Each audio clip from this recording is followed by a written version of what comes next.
Chapter 274. Ammon gave Joshua a special order. I was born a miner in Duk, and it was I who guided the people to build the city of Talang on the site of Duk.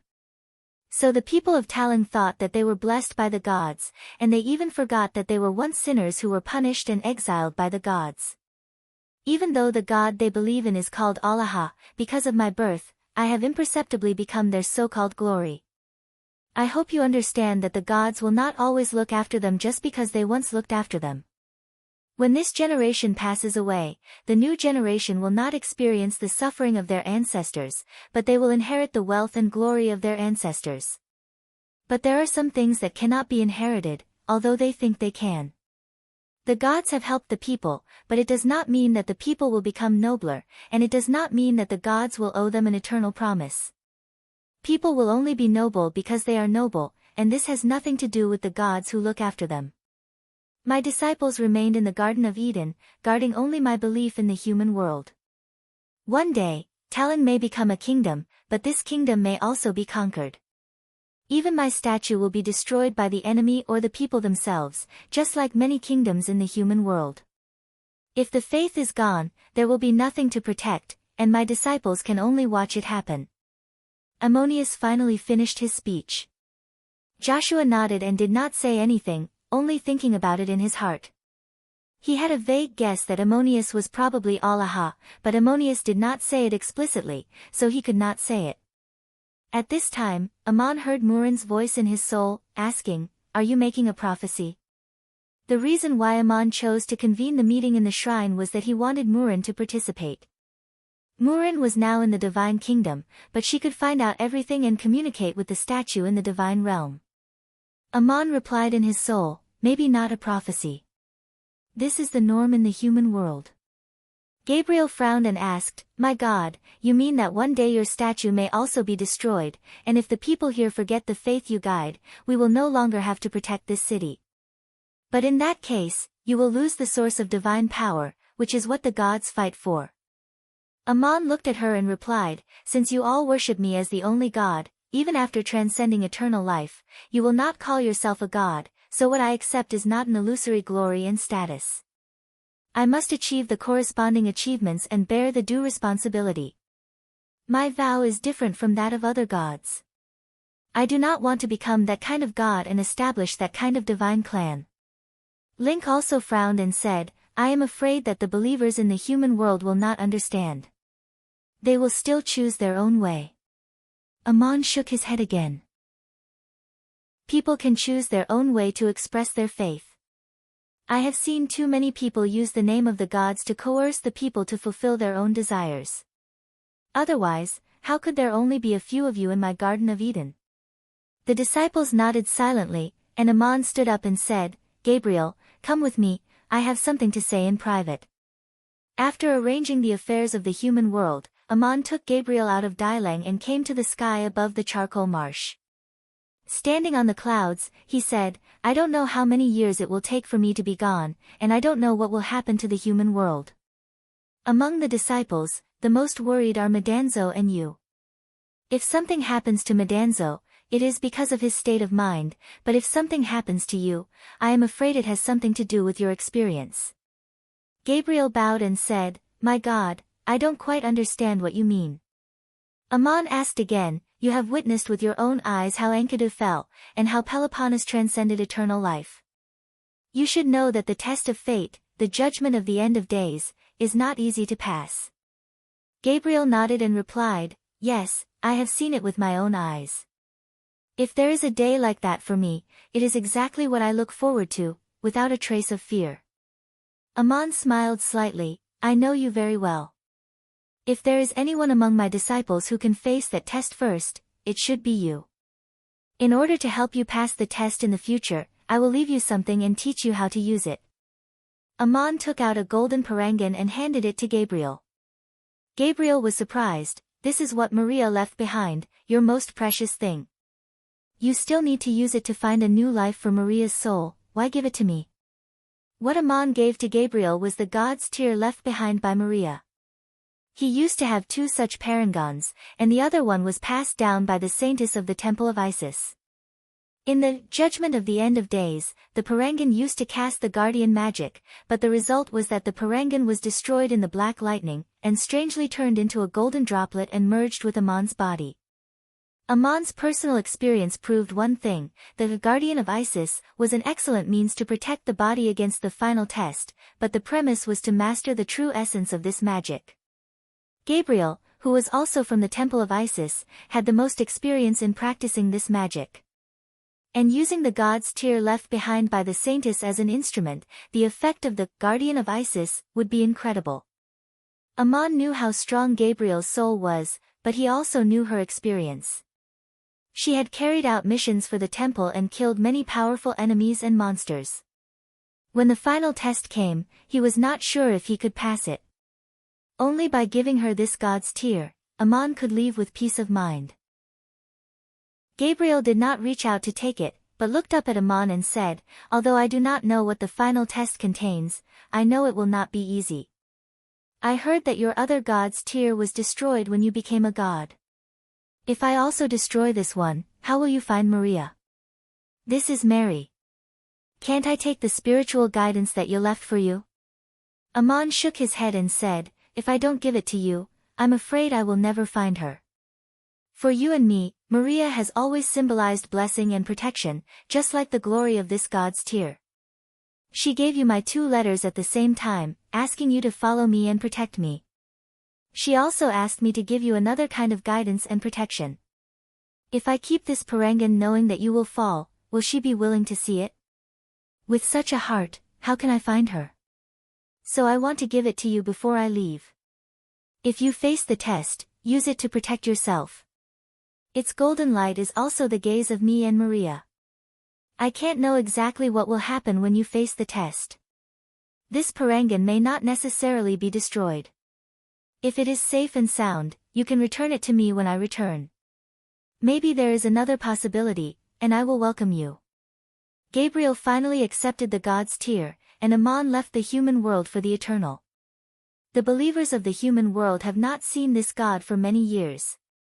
Once again, Amon opened up a lonely spacetime and quietly refined the lotus of the beginning and the scroll of destiny in this empty world. He didn't know how much time had passed. The wonders of this spacetime were unimaginable. Amon could not even be seen. There was only a lotus flower in the middle of loneliness. At the center of the flower was a red sun, and on the surface of the red sun were countless golden divine runes flowing. Before Amon left the human world, he made a vow that if he could not completely fuse the lotus of absolute beginning and the scroll of destiny, he would never appear again. The golden divine characters appeared densely and turned into the scroll of the red sun.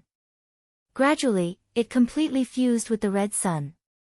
The lotus wrapped around the red sun, as if it was strangely shrinking. The space-time also slowly shrank. A circle of light shot out of the lotus bud. It was the golden light of Amon's body, like the god's tear. At this moment, this unbloomed lotus was Amon himself. He had completely integrated the spiritual imprint and cultivation knowledge contained in the lotus of absolute beginning and the scroll of destiny into his body and soul. No one knew what realm this god had now, even Amon himself did not know. He had to evolve and verify it in some way. The lotus gradually shrunk into a golden dot of light, before disappearing into eternity. Artemis, who was far away in the divine realm of Olympus, was slightly shocked. The vague feeling of Amon in her soul disappeared. They had left each other's imprints in each other's souls, so when Amon called for Schrödinger, Artemis could always hear him, and when Amon entered the eternal, Artemis could always find him. But at this moment, the situation had changed. Either Amon had fallen, or Amon's realm had surpassed Artemis's, and for some purpose, he had completely hidden his body and soul, which was equivalent to not existing, and even Artemis could not perceive him. Amon should not have fallen, which could only prove one thing. The vow he made before he left the human world this time had been fulfilled. Artemis was extremely shocked, happy for Amon, but also a trace of inexplicable disappointment. Amon disappeared. There was no concept of time and space in eternity. Everything was without beginning, without end, without end, without end, and without end. Amon was the god, the heart was the body, the soul was the existence, and the perception was the eyes. When he opened his eyes again in the chaos, a voice came from the eternal, "Let there be light." When the soul opened its eyes, there was light, the beginning of the world in the void, and the beginning of all existence.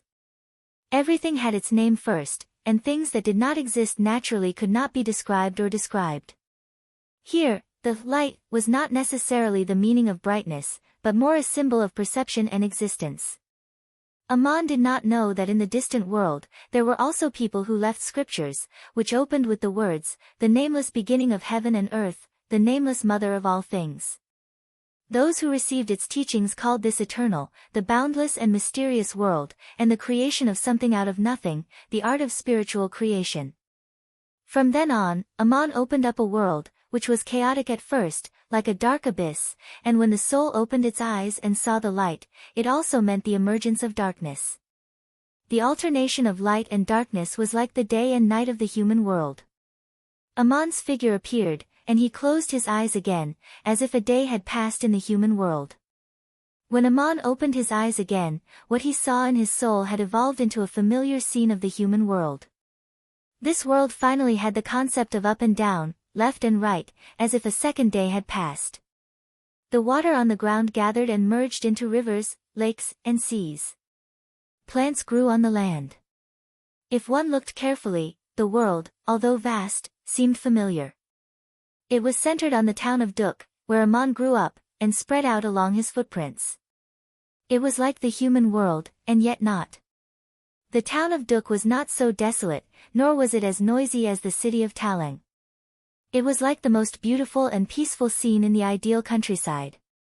With the creation of the world, Aman seemed to have completed the journey of his life. It seemed like the third day had passed. The sun, the moon, and the stars appeared, and the light shone on this world, but it was different from the human world. The so-called light and darkness were just a feeling, which coincided with the soul's desire. It seemed like the fourth day had passed. On the fifth day, the first creatures appeared in this world, fish in the water. Aman once told Schrödinger that there were fish in the world. This was the eternal world that Aman had created at this moment. These creatures were also created by Aman based on his own knowledge, including the knowledge that had been integrated into his soul, the lotus of the absolute beginning, and the scroll of destiny. The world became rich and colorful. But these creatures were different from those in the human world. Their lives could be eternal, and they could also be reborn according to the will of the Creator. Reincarnation. But they could not escape from this world, they could only belong to this world. Just like before Aman became a god, he could not escape from the human world. When people looked up at the stars, they often wondered if there were other lives on the distant stars. Were such lives gods? There were also gods who left the earth and flew to distant stars, spending countless years searching. But no matter how far they flew, even if they arrived on distant stars, even if there were different mountains and rivers and different creatures, the space-time they were in was still the so-called human world. Where was the real divine kingdom? In the eternal eternity after transcendence. No transcendence. Without guidance, without creation, there was no peak. On the sixth day of this world, Aman looked at the countless creatures appearing and suddenly realized that there was one thing missing, and that was, people. The soul created a world that did not exist, it was creating something out of nothing. But this was based on knowledge. The things created had to appear in the soul in a single thought, they could not appear out of thin air. It was quite difficult for a god to create a person that contained all the wisdom and bloodline of a human. Aman pointed at the soil on the ground and blew, and a person really appeared. This person's figure and appearance were exactly the same as Aman, and he appeared naked in the other Garden of Eden created in the Divine Kingdom. When Aman created this person, he first gave him all the characteristics that he had as a human. 6 days passed in the Divine Kingdom, and Aman's enormous mana was exhausted. He hid himself and rested between heaven and earth. Just like that, another 7th day passed. On the 8th day, Aman suddenly opened his eyes again, as if he had sensed something in the human world that he had long expected. Gabriel finally ushered in the final test. In the test, His body and soul were greatly damaged, but he did not die. He obtained the achievement of transcendence and entered the eternal eternity. Ammon was a different kind of god on the continent. He did not join any divine clan. And after his disciples transcended eternal life, if there was no guidance, they might be lost in the eternal eternity for a long time. When mortals achieved this state for the first time, they often could not even grasp their own existence for a while. This was a very important meaning of the guidance of the divine clan. Now that Ammon had created a world, if he could guide Gabriel into this world, it would be Ammon's divine kingdom, which was equivalent to Ammon's achievement as the god of creation. If he could not open this world and guide Gabriel in, it would mean that he only had the achievement of the Creator.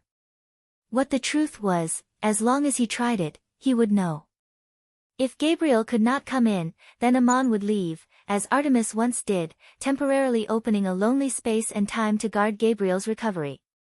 If Gabriel came in, it would not only mean that Ammon had verified the achievement of the god of creation, but it would also mean that Ammon would not be able to leave. The god of creation could not leave the divine kingdom that he had created, unless Ammon also refined something and integrated it into the divine kingdom like Anu and returned to the human world in the form of a new soul. But if he did that, it would mean that the god of creation himself did not exist during this time. This was not the result that Ammon wanted to verify. Should he guide Gabriel in or not? If he failed, there was nothing to say, but if he succeeded, it would make Ammon enter the realm of the god of creation. This was a dilemma. Ammon closed his eyes and seemed to enter a kind of meditation. In fact, a god like him did not need to meditate. It was just an external manifestation of his body and soul, symbolizing his re-verification and evolution in his soul. Suddenly, his heart was moved. He could open this world and let Gabriel in, and he could create a divine clan and become the god of creation with a single thought. However, at this moment, Ammon made a decision that no one expected. With a wave of his hand, a monstrous flood surged up and swept the earth. The flood spread all the way to the sky. The sky and the earth disappeared again, and everything returned to darkness and chaos. The world was destroyed. Ammon destroyed the world created by Wang Yu the moment before Gabriel felt the guidance of the divine kingdom and was about to enter it. If he only wanted to verify the achievement of the Creator, then the world he created could be preserved after he left, but it did not exist for other gods and creatures in the world.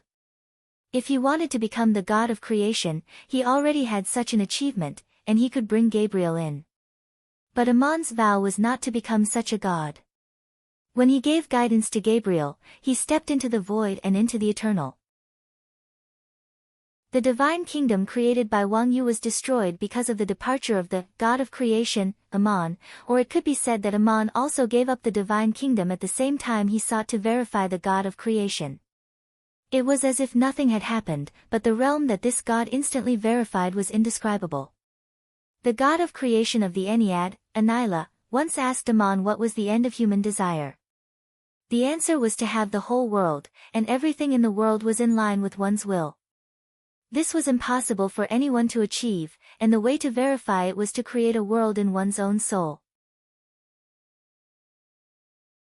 Chapter 275. 256 The Rise of the Kingdom of Potsdam. Gabriel passed the test of fate and the judgment of doomsday. She disappeared into the gray vortex and reached immortality. The pain she suffered from the black lightning attack instantly disappeared. In a world with nothing, there was no pain. Even she did not exist. She did not know how much time had passed because there was no concept of time. In the human world, it might only be a moment, but it might also be a long time. Gabriel finally came back to her senses. At this moment, she was a kind of idealistic existence. When her soul became clear, this god finally woke up. Inexplicably, she felt a kind of guidance. It seemed that she could step into another world with one step. She had already seen a bit of light in a place that seemed to be very far away but also very close. She was about to fly towards this bit of light, or it should be said that this bit of light took the initiative to approach her, as if it wanted to lead her into another world. But then the bit of light disappeared. While Gabriel was stunned, Amon's figure suddenly appeared in front of her. With a wave of his hand, he opened up a lonely space and time. A piece of complex and profound information was imprinted into Gabriel's soul. At the same time, she also felt the pain caused by the injury of her body and soul. Amon gave up the world he created and temporarily opened up a space and time for Gabriel to heal. He told her many mysteries after transcending immortality. Gabriel bowed to Amon. When she stood up again, she had already returned to her normal appearance. She held a shining golden god's stone in her hand and handed it to Amon. "My God, with the protection of this god's stone, I finally passed the test and came before you. This god's stone is not damaged, but there is an additional tear stain." Amon took the god's tear left by Maria. In the faint golden light, he saw the tear stain. This tear stain was not a crack, nor was it the lines of the god's stone itself. All ordinary god's stones and all kinds of special god's stones did not contain any impurities. No matter what color they were pure and transparent without any flaws. If there was a crack on it, it would immediately be destroyed and turned into powder. This tear stain appeared in the light. No matter from which angle the god's stone was turned, the tear stain would appear in the place where the eyes were staring. There was no need for gods to communicate with each other. The information imprinted in the soul could clearly explain everything. Amon nodded and held up the god's tear.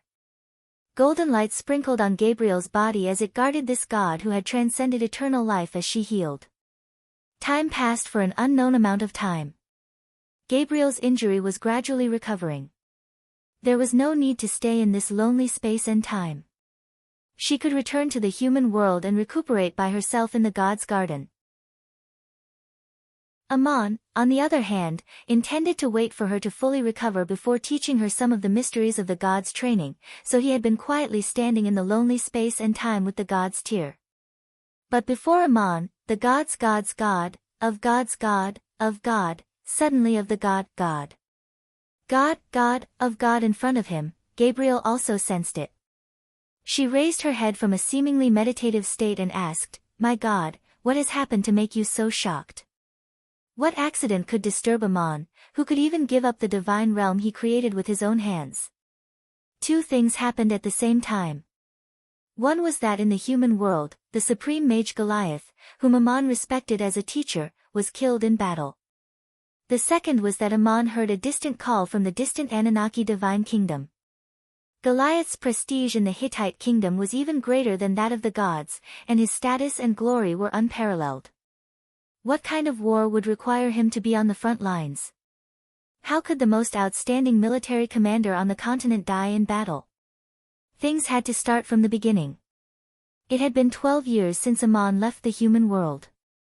It took Amon 3 years to refine and fuse the lotus of the beginning and the scroll of destiny in his soul, 7.5 years to create a divine realm until its destruction, and another 1.5 years to guard Gabriel and heal his wounds. Before Gabriel's arrival, Amon had been focused on nothing and did not pay attention to anything that happened in the human world. In these 12 years, earth-shaking changes had taken place on the continent, and the fates of almost all the people that Amon had met in the various countries had changed. All of this happened, in a sense, because of the emergence of a god, Marduk, who had left the Anunnaki divine clan. In the human world, there was also the rise of a kingdom, the Kingdom of Pots. The Kingdom of Pots was located far to the east of the continent, and historically, it was a desolate and remote place that did not attract much attention. There were many primitive tribes and weak countries, and Pots was just one of them. The process of the rise of Pots was the process of the annexation and integration of these tribes and countries, but Pots had very little contact with the countries of the continent, and people did not know much about it. The most experienced mortal that Amon had ever seen was Aesop, the slave governor who had been to many places and recorded countless legends. On the way back home, Moses and the others were tempted by a strange god who called himself Barkley. Amon had heard of this name in the story told by Aesop, and he was the god that the Kingdom of Pots believed in. Amon also suspected that this Barkley might be another identity of Marduk. Amon's guess was right. Barkley was another name for Marduk, just as Amon had another name called Allah or Satan. The name of a god was not a title of praise offered by the divine temples in the human world. Each name corresponded to a unique identity and a unique guidance, and the believers of the world did not even know its true meaning. Before Amon left the human world, the Kingdom of Pots ushered in the fastest era of prosperity and expansion in its history, which was directly related to the campaigns of Emperor Sinak. When the Assyrian Empire rose, Emperor Sinak not only attacked Babylon and the plains of Duk, but also launched an expedition to the eastern border of the empire, slaughtering many weak tribes and countries. Many loose tribes and countries were unable to protect themselves, and afraid of the brutality of the Assyrian Empire, and in order to survive and protect themselves, they turned to the increasingly powerful Kingdom of Pots in the east. As a result, the territories of Pots and Assyria extended in the east and west respectively, and eventually evolved into a state of bordering each other, and the situation temporarily stabilized. After the assassination of Sinak, a talented and bold monarch named Cyrus appeared in the Kingdom of Pots. Empress Samir made the decision to recall Faust and the Giant Legion and abandon the plains of Duk, partly because she felt the pressure of the rise of the Kingdom of Pots in the east. After returning to the kingdom, Faust stayed in the royal capital of Nive, while the Giant Legion was sent to the eastern border to prevent an attack from the Kingdom of Pots. Samir believed that if the Kingdom of Pots continued to expand westward, the first to bear the brunt of the war should be the Assyrian Empire. But Samir guessed wrong. The Kingdom of Pots avoided the main force and first launched an attack on the Kingdom of Elam, north of Assyria, not long after Amon left the human world. To the north of the Assyrian Empire, in ancient times, there was a barren land where some nomadic tribes lived. These tribes were influenced by the civilization of the continent and learned to build city-states. During the migration, they gradually settled and merged, establishing a country called Elam. Cyrus's army first conquered Elam, and after destroying the kingdom, he established a province, appointed a governor in charge of litigation, taxation, and internal security, and transformed the primitive kingdom into a modern city-state, establishing a complete set of administrative and military systems. Shortly after the annexation of Elam, the army of Pots continued to advance westward, bypassing the Assyrian Empire from the north and directly reaching the northeastern border of the Hittite kingdom, capturing the city of Ludi in Hittite.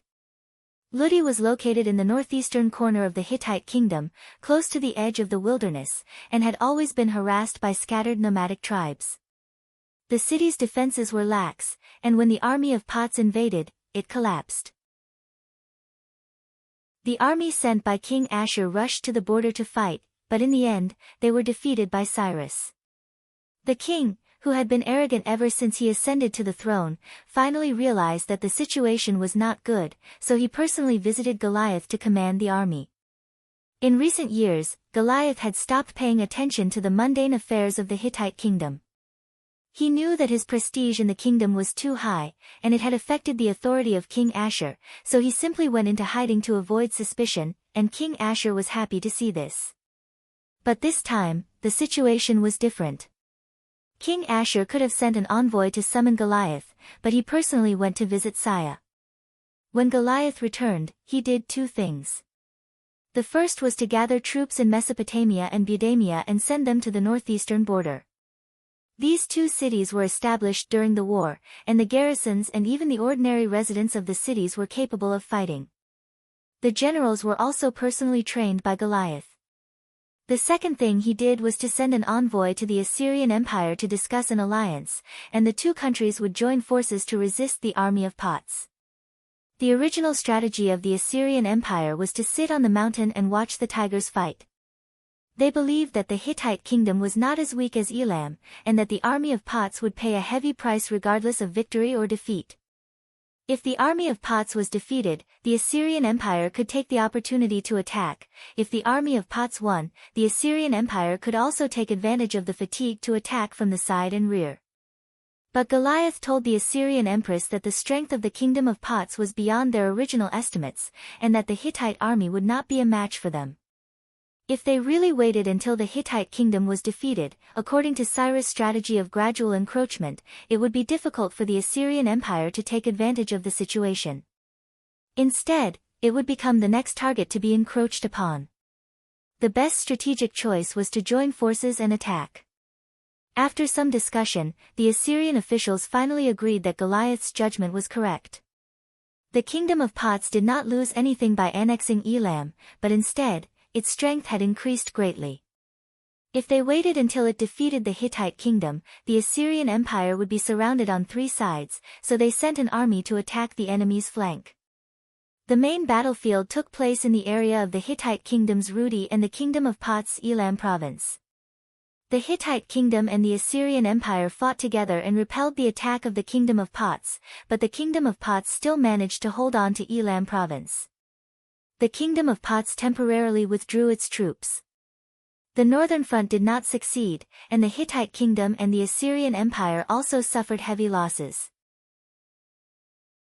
They were unable to launch an expedition in a short period of time, and so the stalemate continued for several years. After that, Goliath suggested that King Ashur send another envoy to negotiate with the Assyrian Empire, hoping to join forces and take the initiative to attack again. However, King Ashur did not accept this suggestion. He had his reasons for not wanting to launch an expedition. After a great defeat, the Hittite kingdom gathered its strength and joined forces with the Assyrian Empire to repel the attack of the kingdom of Pots. The kingdom of Pots was far to the east of the Assyrian Empire, and even if the Hittite kingdom launched an expedition and won, it would only benefit the Assyrian Empire. The Assyrian Empire would not be able to gain any actual benefits, and it would only greatly deplete their already weakened national strength. At this time, King Cyrus sent another army under the command of the Commander-in-Chief, Supreme General Darius, to launch another expedition. This time, their target was the Assyrian Empire. The Assyrian Empire had once occupied 6 city-states of the former Kingdom of Babylon, and the Kingdom of Pots and Babylon sent troops to attack these 6 city-states at the same time. The Kingdom of Babylon and the Assyrian Empire were mortal enemies, and Marduk had also sent down an oracle, ordering the Kingdom of Babylon to take advantage of this opportunity to launch a counterattack against the Assyrian Empire. King Vonnegut of Babylon gathered his army and attacked from the north to the south, while Darius led his army from the east to the west. The Assyrian Empire could not resist, and this front was too far away from the Hittite kingdom. Even if they wanted to join forces with the Hittite kingdom again, it would be impossible. The army of Pots was unstoppable, and 5 of the 6 city-states were captured by Darius. Babylon also took the opportunity to recover the city of Lis. From the results of this war, it could be seen that the combat power of the Assyrian Empire was far inferior to that of Sinach. When they expanded their territory, they slaughtered too many people, and the conquered areas suffered heavy losses. The people were forced to migrate and become slaves, and the soldiers became the new nobles. They had lost their arrogance and spirit, and were not popular with the people. In theory, the 6 city-states had already been officially ceded to the Assyrian Empire, and they were no longer Babylon's territory. The king Vonnegut only wanted to take back as much as he could. However, the army of Babylon only captured 1 city-state, while the army of Pots occupied the other 5.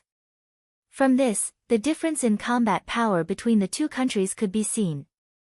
After conquering the 5 city-states from the Assyrian Empire, the Kingdom of Pots established a new province. Cyrus pursued a military state policy similar to that of Sinach. He maintained the privileged status of all the people of Pots, and made all the adult men of Pots obedient to the king. As for the conquered areas, the Kingdom of Pots established a new province and sent a governor to manage it. The status of the local nobles was retained, and they continued to represent the Kingdom of Pots. The Kingdom of Pots digested the conquered areas very quickly. If the residents of the new province joined the army, they could also be rewarded with military merits and become the new nobles of the conquered areas. Thus, the Kingdom of Pots could constantly replenish its soldiers. After establishing the new province, the Kingdom of Pots made a request to the Kingdom of Babylon to cross the Euphrates River and attack the Hittite kingdom from the south. The Kingdom of Pots had to pass through the city of Kish. King Vonnegut of Babylon knew that if the Kingdom of Pots crossed the Euphrates River and defeated the Hittite kingdom, the Kingdom of Babylon would be in danger. So, he refused the request. Cyrus sent an envoy to reprimand the Kingdom of Babylon. Under the guidance of the oracle and the help of the Kingdom of Pots, they defeated their mortal enemy, Assyria, and recovered the city of Lis. The kingdom of Pots used this as an excuse to attack the city of Kish, and Cyrus ordered Darius to lead the army to attack Hittite again. The Hittite kingdom's heavy troops were still in the city of Ludi in the north, but the army of the kingdom of Pots launched a surprise attack from the south. King Ashur thought that Darius would march from the southern shore of the inland lake and break through the city of Saya into Hittite territory, so he transferred the garrisons of Mesopotamia and Budamia to the south of the inland lake.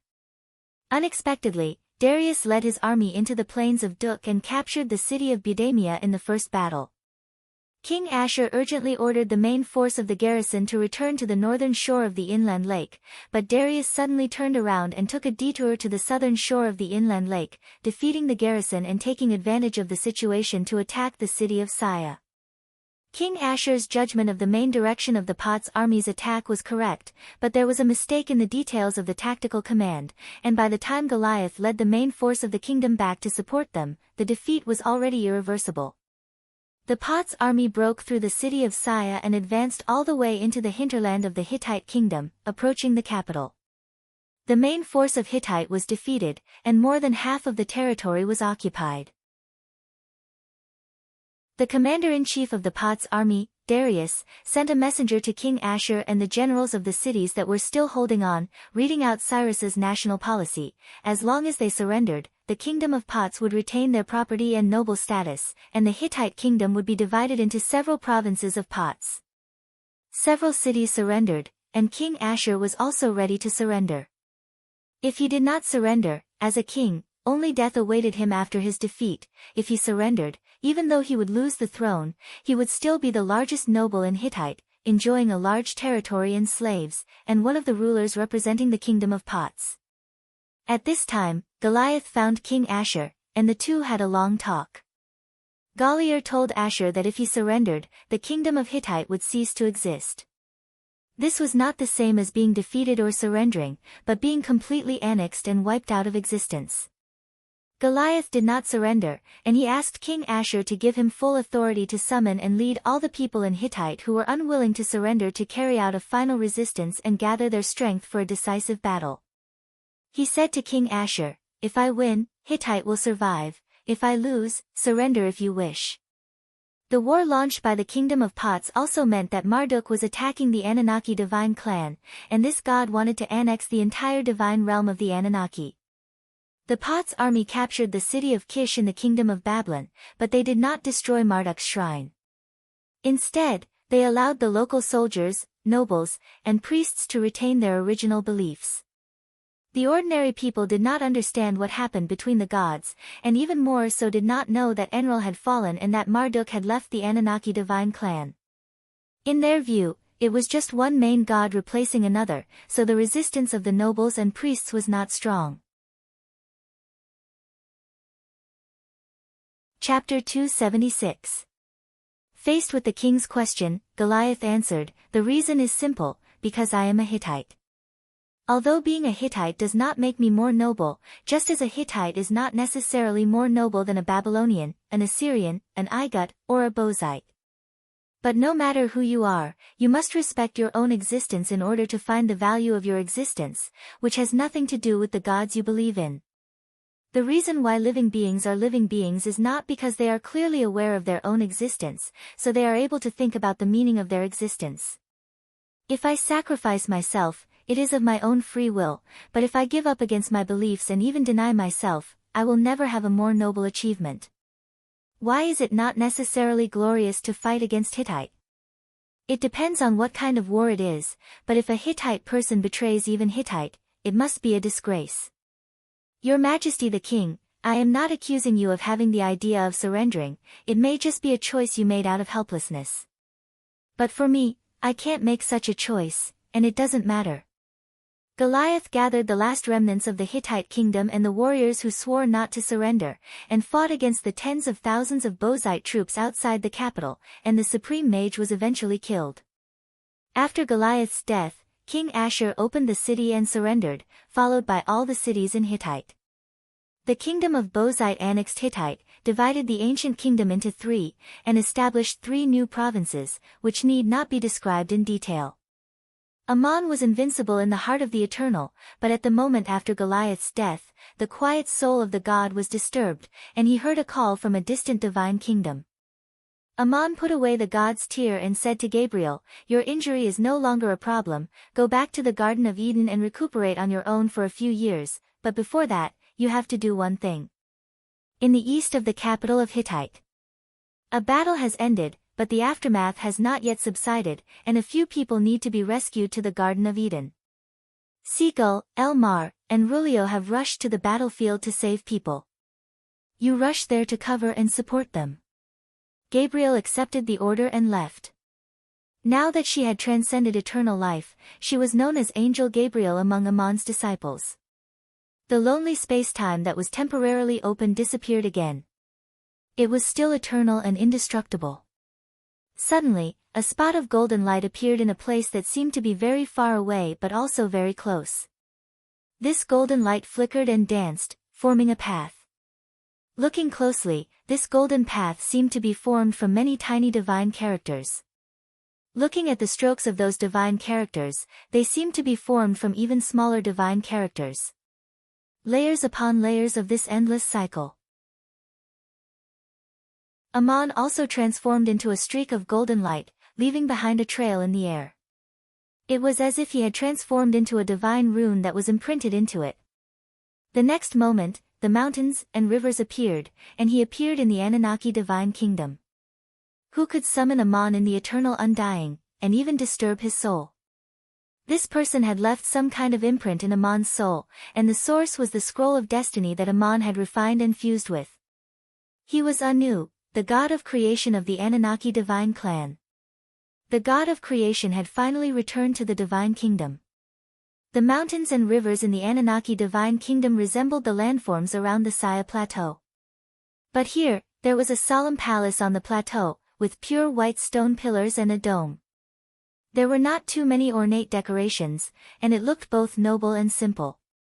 Seeing this palace, Ammon was inexplicably reminded of the cedar carriage that Goliath often rode in the mortal world. This was Anu's residence in the divine kingdom. The long steps in front of the palace were crystal clear, and they were one with ice 11 hanging on the peak of the plateau. Ammon appeared on the palace steps formed by ice 11, and when he looked up, two gods had already come up to greet him. They were the Anunnaki goddess of youth and love Murin and the Anunnaki goddess of spring and life Peloponnes. Murin had a worried look on her face, but when she saw Ammon, she showed a relieved smile and came up to greet him. "Are you clear about what happened on the continent?" Then she was slightly startled, and she covered her mouth in surprise. Your current realm." Ammon opened his arms and gave her a hug, nodding slightly. "How is my realm? Even I can't explain it clearly, and I want to see Anu and ask this ancient god of creation for advice." "I already know what happened on the continent." Murin replied, "Anu is waiting for you, you go and see him first." Ammon walked up the long steps, and Peloponnes also came up to greet him. She opened her arms and hugged Ammon, then took a step back and bowed. "Ammonius, thank you very much." Ammon smiled. "You should be more grateful to Ea, the god of wisdom who guided you, but no matter what guidance the gods gave you, all these achievements were also obtained by you, congratulations."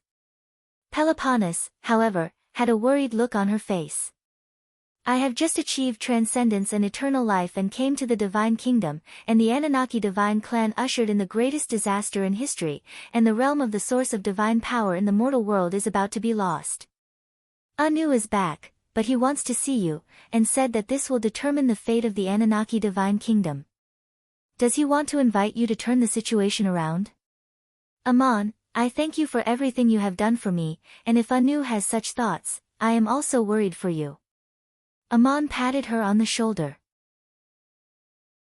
"You are a kind-hearted girl, but don't worry. Without the realm of the source of divine power, you are still a god who transcends eternal life, and the Anunnaki divine kingdom is still the divine kingdom. You have not lost anything, have you?" Peloponnes lowered her head.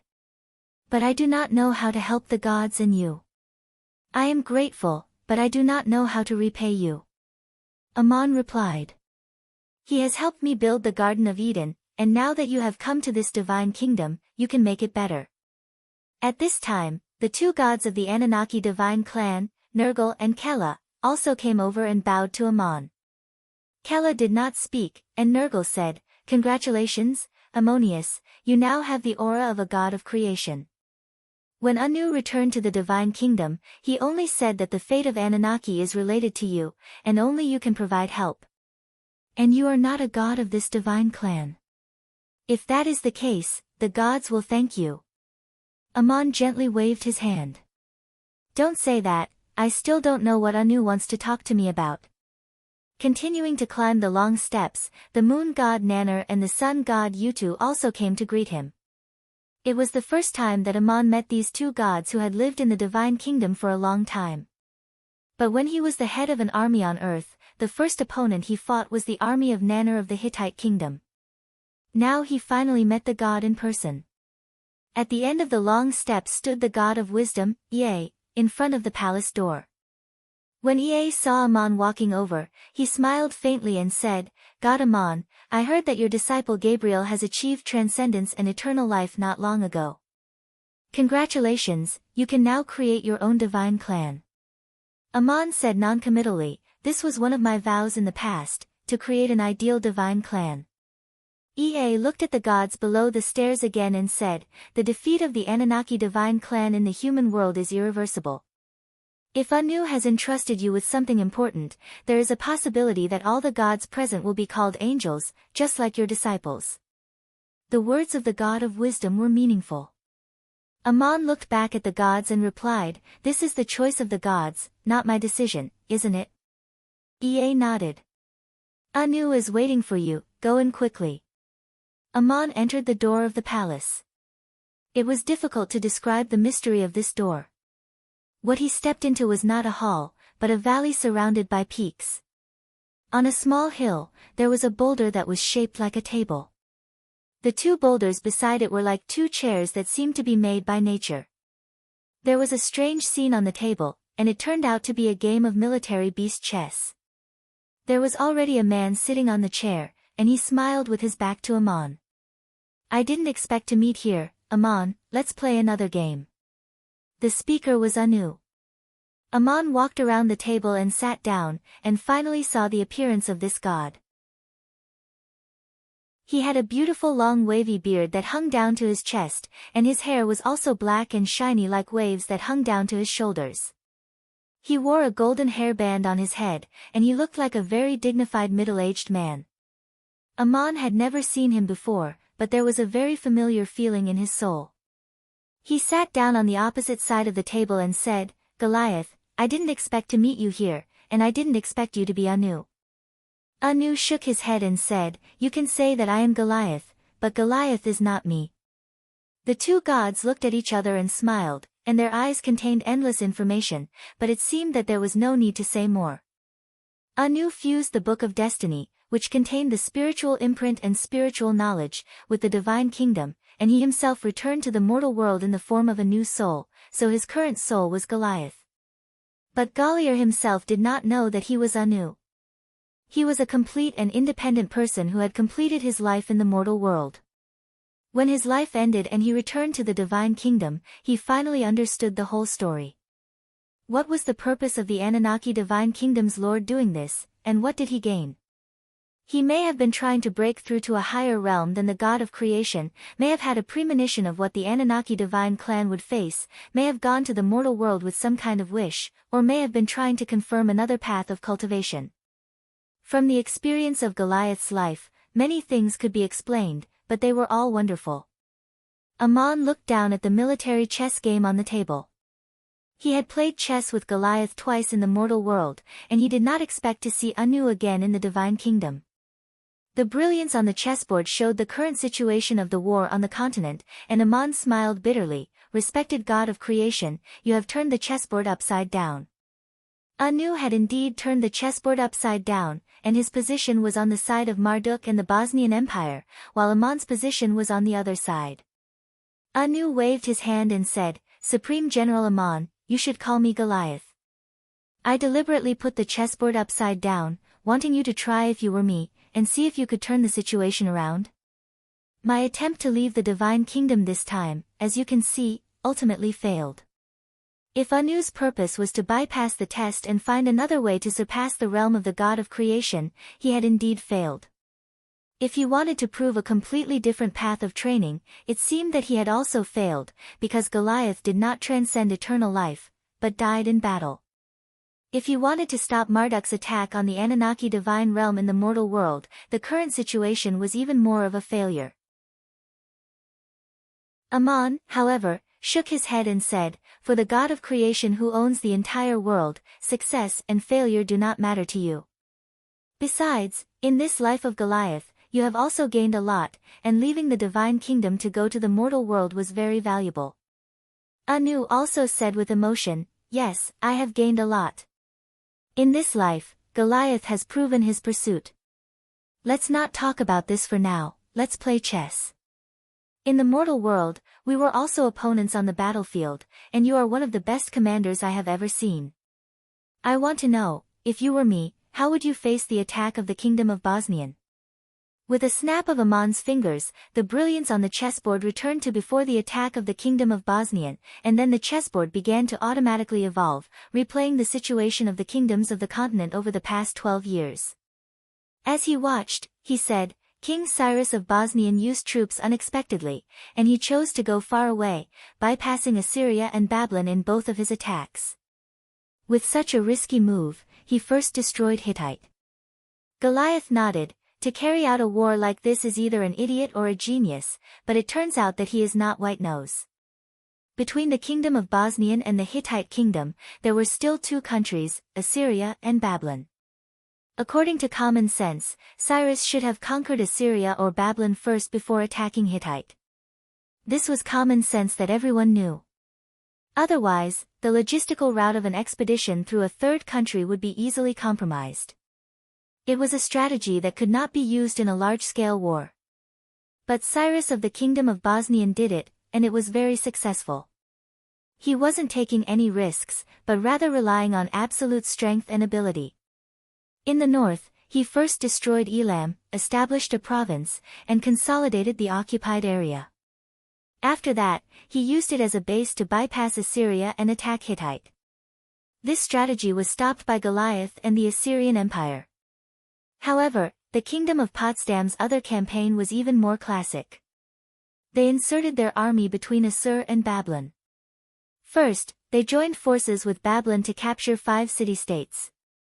Then, they fell out with Babylon and captured the city of Kish, opening up a path for E. Using this as a base, the great general of the Kingdom of Bosnian entered the Hittite kingdom, and finally destroyed this ancient kingdom. The brilliance on the chessboard stopped at this point, and Amon sighed softly, "This game can't be played, Goliath. This is not your fault. If it were me, the result would be the same. You are an excellent commander in the human world, but that Cyrus is not simple, and the army of the Kingdom of Bosnian is stronger. If both sides do not make mistakes, the outcome of Hittite is inevitable. The result of this battle can only be reversed in theory, if one of the armies of either Assyria or Babylon is completely under your command. But in reality, this is impossible. The defeat of this battle is due to Babylon." Amon waved his hand, and the chessboard changed again, which was equivalent to simulating a new battle. The change on the chessboard was to repel the army of the Kingdom of Bosnian. Amon demonstrated a hypothesis. If Goliath could command the armies of Hittite and Babylon at the same time, the outcome would be a draw, and the army of the Kingdom of Bosnian would retreat. But this result could only be a hypothesis, and in reality, it could not happen in the human world. Goliath commanded the Hittite army when King Ashur was at his wit's end. How could King Babylon give full command of the army to the commander of another country? Even if Babylon and Hittite could form an alliance to deal with Darius, they would still fail if they did not cooperate well with each other. Moreover, Babylon did not play any role in this battle at all. Marduk sent down an oracle, asking the Kingdom of Babylon to cooperate with the Kingdom of Bosnian to attack Assyria. As a result, the Kingdom of Bosnian occupied 5 city-states and opened the way for the attack. Not only did the Kingdom of Babylon not stop them, they even helped. When the kingdom of Bosnian attacked the city of Kish, they did not even encounter a decent resistance. At this time, if King Banat mobilized all the troops of the kingdom to cut off the path of retreat of Darius's expeditionary army, there might be a last chance to reverse the situation, but the kingdom of Babylon did not move. Could it be that King Banat could not see the situation clearly? If Hittite was really destroyed, the same fate would probably fall upon the kingdom of Babylon. But King Banat was also very helpless. He wanted to attack the army of Bosnian, but he could not get the support of the group of priests in the kingdom. It seemed that the gods had abandoned him. When Darius attacked the city of Kish, Marduk sent down an oracle, saying that as long as they did not resist the army of Bosnian, the gods would protect them, and they would not lose their original wealth and status. And it was true. The priests were still the priests, the nobles were still the nobles, and the shrines were still the shrines. It was just that the city of Kish had become the territory of the kingdom of Bosnian. Marduk's oracle was equivalent to abolishing the threat of the kingdom of Babylon. Darius could march calmly from the south, and Cyrus had attracted the main force of Hittite from the north. How could they fight this war? Anu looked at the chessboard and sighed. What Enlil failed to do with the help of Sinuk, Marduk did it with the help of the kingdom of Bosnian. Now that Hittite is destroyed, what do you think the fate of Babylon and Assyria will be? The situation on the chessboard was very interesting. Originally, Hittite was in the west, Bosnian was in the east, and Babylon and Assyria were in the middle. But now that Hittite was destroyed, the kingdom of Bosnian not only established the province of Elam in the north of Assyria, but also established a new province between Assyria and Babylon. The territory of the Assyrian Empire had shrunk to the territory before Sinuka's expansion, and became a kingdom within a kingdom that was completely surrounded by Bosnian. Babylon was also surrounded by the kingdom of Bosnian on 3 sides, and the other side was the sea, cutting off the land connection with the outside world. If the kingdom of Bosnian completely digested the newly established province and the situation stabilized, the two kingdoms would have no choice but to surrender. Aman pointed to the chessboard and said, Hittite is destroyed, and if the kingdom of Bosnian can stabilize the new territory without internal strife, then Assyria will definitely be destroyed. As for Babylon, Anu curled his lips and said, Babylon doesn't need to fight, Marduk will send down an oracle to open the city and surrender. You should be able to guess that the god that the kingdom of Bosnian believes in is probably another identity of Marduk. Chapter 277. With a snap of Anu's fingers, the colors on the chessboard changed, and the kingdom of Bors annexed Hittite, Yavi and Babylon. On the continent, only the empire of Igut was left to fight against Bors. Then he shook his head and sighed. Marduk defeated Anunnaki, and the next one to face is the Ennead. If the situation continues to develop like this, the empire of Igut will not be a match for Bors. Aman, do you see anything? Aman sighed. Pulling one hair will affect the whole body. Going back in time, the upheaval in the continent was foreshadowed by the pharaohs of Igut Lazith II's expedition to Hittite. This period of history was also Aman's personal experience on Earth, and it accompanied him as he grew up. In a sense, if it had not been for Lazith II's expedition, and the timely recommendation of Aman by the adoratress Maria as the head of the legion, giving him the opportunity to establish meritorious deeds and rescue his people, Aman would not have become what he is today. That war foreshadowed the decline of the empire of Igut from prosperity to prosperity, and Hittite took the opportunity to escape the fate of submitting to Igut, and the appearance of Aman could be said to have turned the tide for the defeated empire of Igut. The real protagonists of that war were not the pharaohs of Igut Lazith II and King Lucier of Hittite, but Aman and Goliath, and perhaps also Gilgamesh and Enkidu. Many things happened after that, and although Goliath made achievements on the battlefield, his actions were tantamount to preventing a larger war between the countries of the continent. The next most important thing was the rise of the Assyrian Empire, and the expansion of great Emperor Sinuk, whose purpose was not only to conquer Babylon but also to annex the plains of Duk. It could be clearly seen that Enlil was behind all this. This god wanted to use Emperor Shinika's ambition to completely defeat Markik and complete the unification of the Anunnaki divine realm. But this plot was thwarted with the assassination of Sinak, and even Enlil himself was eventually killed by Marduk. On the other hand, Marduk took this opportunity to break through to a higher level and left the Anunnaki divine clan. Seneca's conquest not only indirectly contributed to the rapid rise of the kingdom of Potsdam, but it also severely weakened the power of Babylon and Assur. Babylon lost 6 city-states, and although the Assur Empire was strong for a time, it had overdrawn its future power and sowed the seeds of decline. In this series of changes, Goliath's figure could always be seen turning the tide. No matter how well Goliath did, he still failed in the end. This was not Goliath's failure, but the overall decline of the countries of the continent, among which the only one that remained strong was Hittite. So it was not unreasonable for the kingdom of Potsdam to go far and conquer Hittite first. Once Hittite was destroyed, the countries of the continent would no longer be able to compete with Potsdam. Anu, however, pointed to the empire of Igut on the chessboard and shook his head. I am not talking about the beginning of a war on earth, but about the wishes of the gods. If Hittite, Assur, and Babylon are all destroyed, Potsdam will become an unprecedented great empire, and what Cyrus achieved was even greater than Seneca's ambitions. If he advances and defeats Igut, the divine realm of the Ennead will also be annexed by Marduk. Does such a situation remind you of a legend? Ammon frowned. Could it be the legend of the god of the gods? When the plains of Duk become a fertile land again, the god of the gods will be born? Anu nodded. Yes. What Enlil did, what Marduk is doing now, and even Set's ambitions back then, are more or less related to the legendary god of the gods. And the struggle between the countries of the continent also revolves around the plains of Duk, and the original purpose of Lazith II's expedition was to seize the plains of Duk. The gods have the purposes of the gods, and the kings and kingdoms of the world also have their own ambitions and desires, either guided by the gods or in the name of the gods. Ammon asked in confusion, of course I have heard of this legend, but how did it first come down to us? Anu let out a long sigh. It is a prophecy left behind by a god before she fell. She was the first god to be forced to kill herself since the creation of the divine clans of the continent, Tiamat, who fell in the War of the Gods. Ammon was slightly taken aback. This is Tiamat's last words. I don't know its origin, not even Murin. Tiamat's last words were not left in vain, and although she was forced to kill herself, Enlil, the leader of the strategists who forced her, could also be said to have been killed by this prophecy 1,000 years later.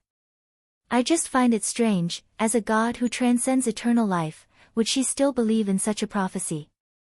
Anu imprinted a message in Ammon's soul, which was the desolate voice that echoed between heaven and earth when Tiamat was forced to kill herself 1,000 years ago. O gods before me, how ridiculous you are, turning this wilderness into a scorched wasteland. It symbolizes the fallen gods, and it also symbolizes your fate. You have seized the realm of the source of divine power and think that it is the victory of the gods, but such a divine clan will also be buried like the gods. I leave today, when this wilderness is rejuvenated and becomes fertile again, the god of the gods will come, and the continent will no longer have such divine clans and gods like you. Everything is over, I bid you farewell. Enlil, my fate today is your future. There are still unknown achievements above the gods, and the gods will no longer be the gods. Anu relayed Tiamat's prophecy and sighed again. This prophecy doesn't matter whether you believe it or not, Ammon, you are also a god, and the prophecy of the gods is not the nonsense of mortals. Tiamat was the first god to kill herself since there were gods in the continent, and I once gave her the Book of Destiny, hoping that she could replace me as the lord of the divine kingdom. At that time, her achievements were infinitely close to the god of creation, but she was thinking about whether she could seek a higher realm, a realm beyond the god of creation, and the war of the gods broke out at that time, and she fell. Her prophecy only pointed out a path, the possible change and destination of the divine clan at that time, so the fulfillment of this prophecy was not to prove the truth of Tiamat's words, but the self-verification of the gods. Ammon said thoughtfully, yes. At that time, no one knew what realm and achievements were above the god of creation, and what methods could be used to verify it. So the prophecy of the god of the gods became a way, and Tiamat was at least right about one thing: she did have a higher achievement than the god of creation, and now Zeus and Marduk have verified this. And looking at what Marduk did, he wanted to continue to verify the god of the gods in the prophecy. Anu, however, looked at him and shook his head gently. Now it is not only Zeus and Marduk who have proven themselves beyond the realm of the god of creation, but also you, Ammon. Ammon smiled bitterly. I have indeed broken through the realm of the god of creation, but I am still in the midst of a muddled search, and there are still many questions I would like to ask you. I am not sure about Marduk's situation, but I have not verified the achievements of Zeus. I heard that he created the kingdom of Olympus, not only merging the world of the previous god of creation, but also often leaving the divine realm to wander around. Anu waved his hand. You want to ask me for advice?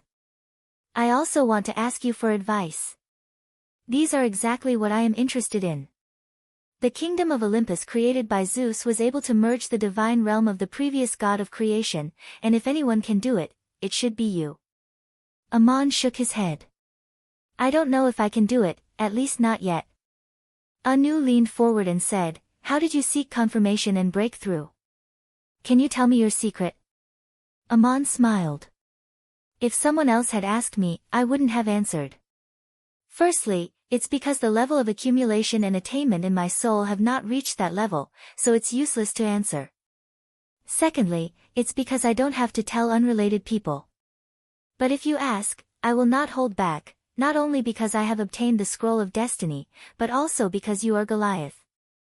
He reached out and pointed between Anu's eyebrows, and the ancient god of creation closed his eyes and fell into contemplation, as if experiencing and recalling something, and a look of realization and regret appeared on his face. Ammon's voice was heard again.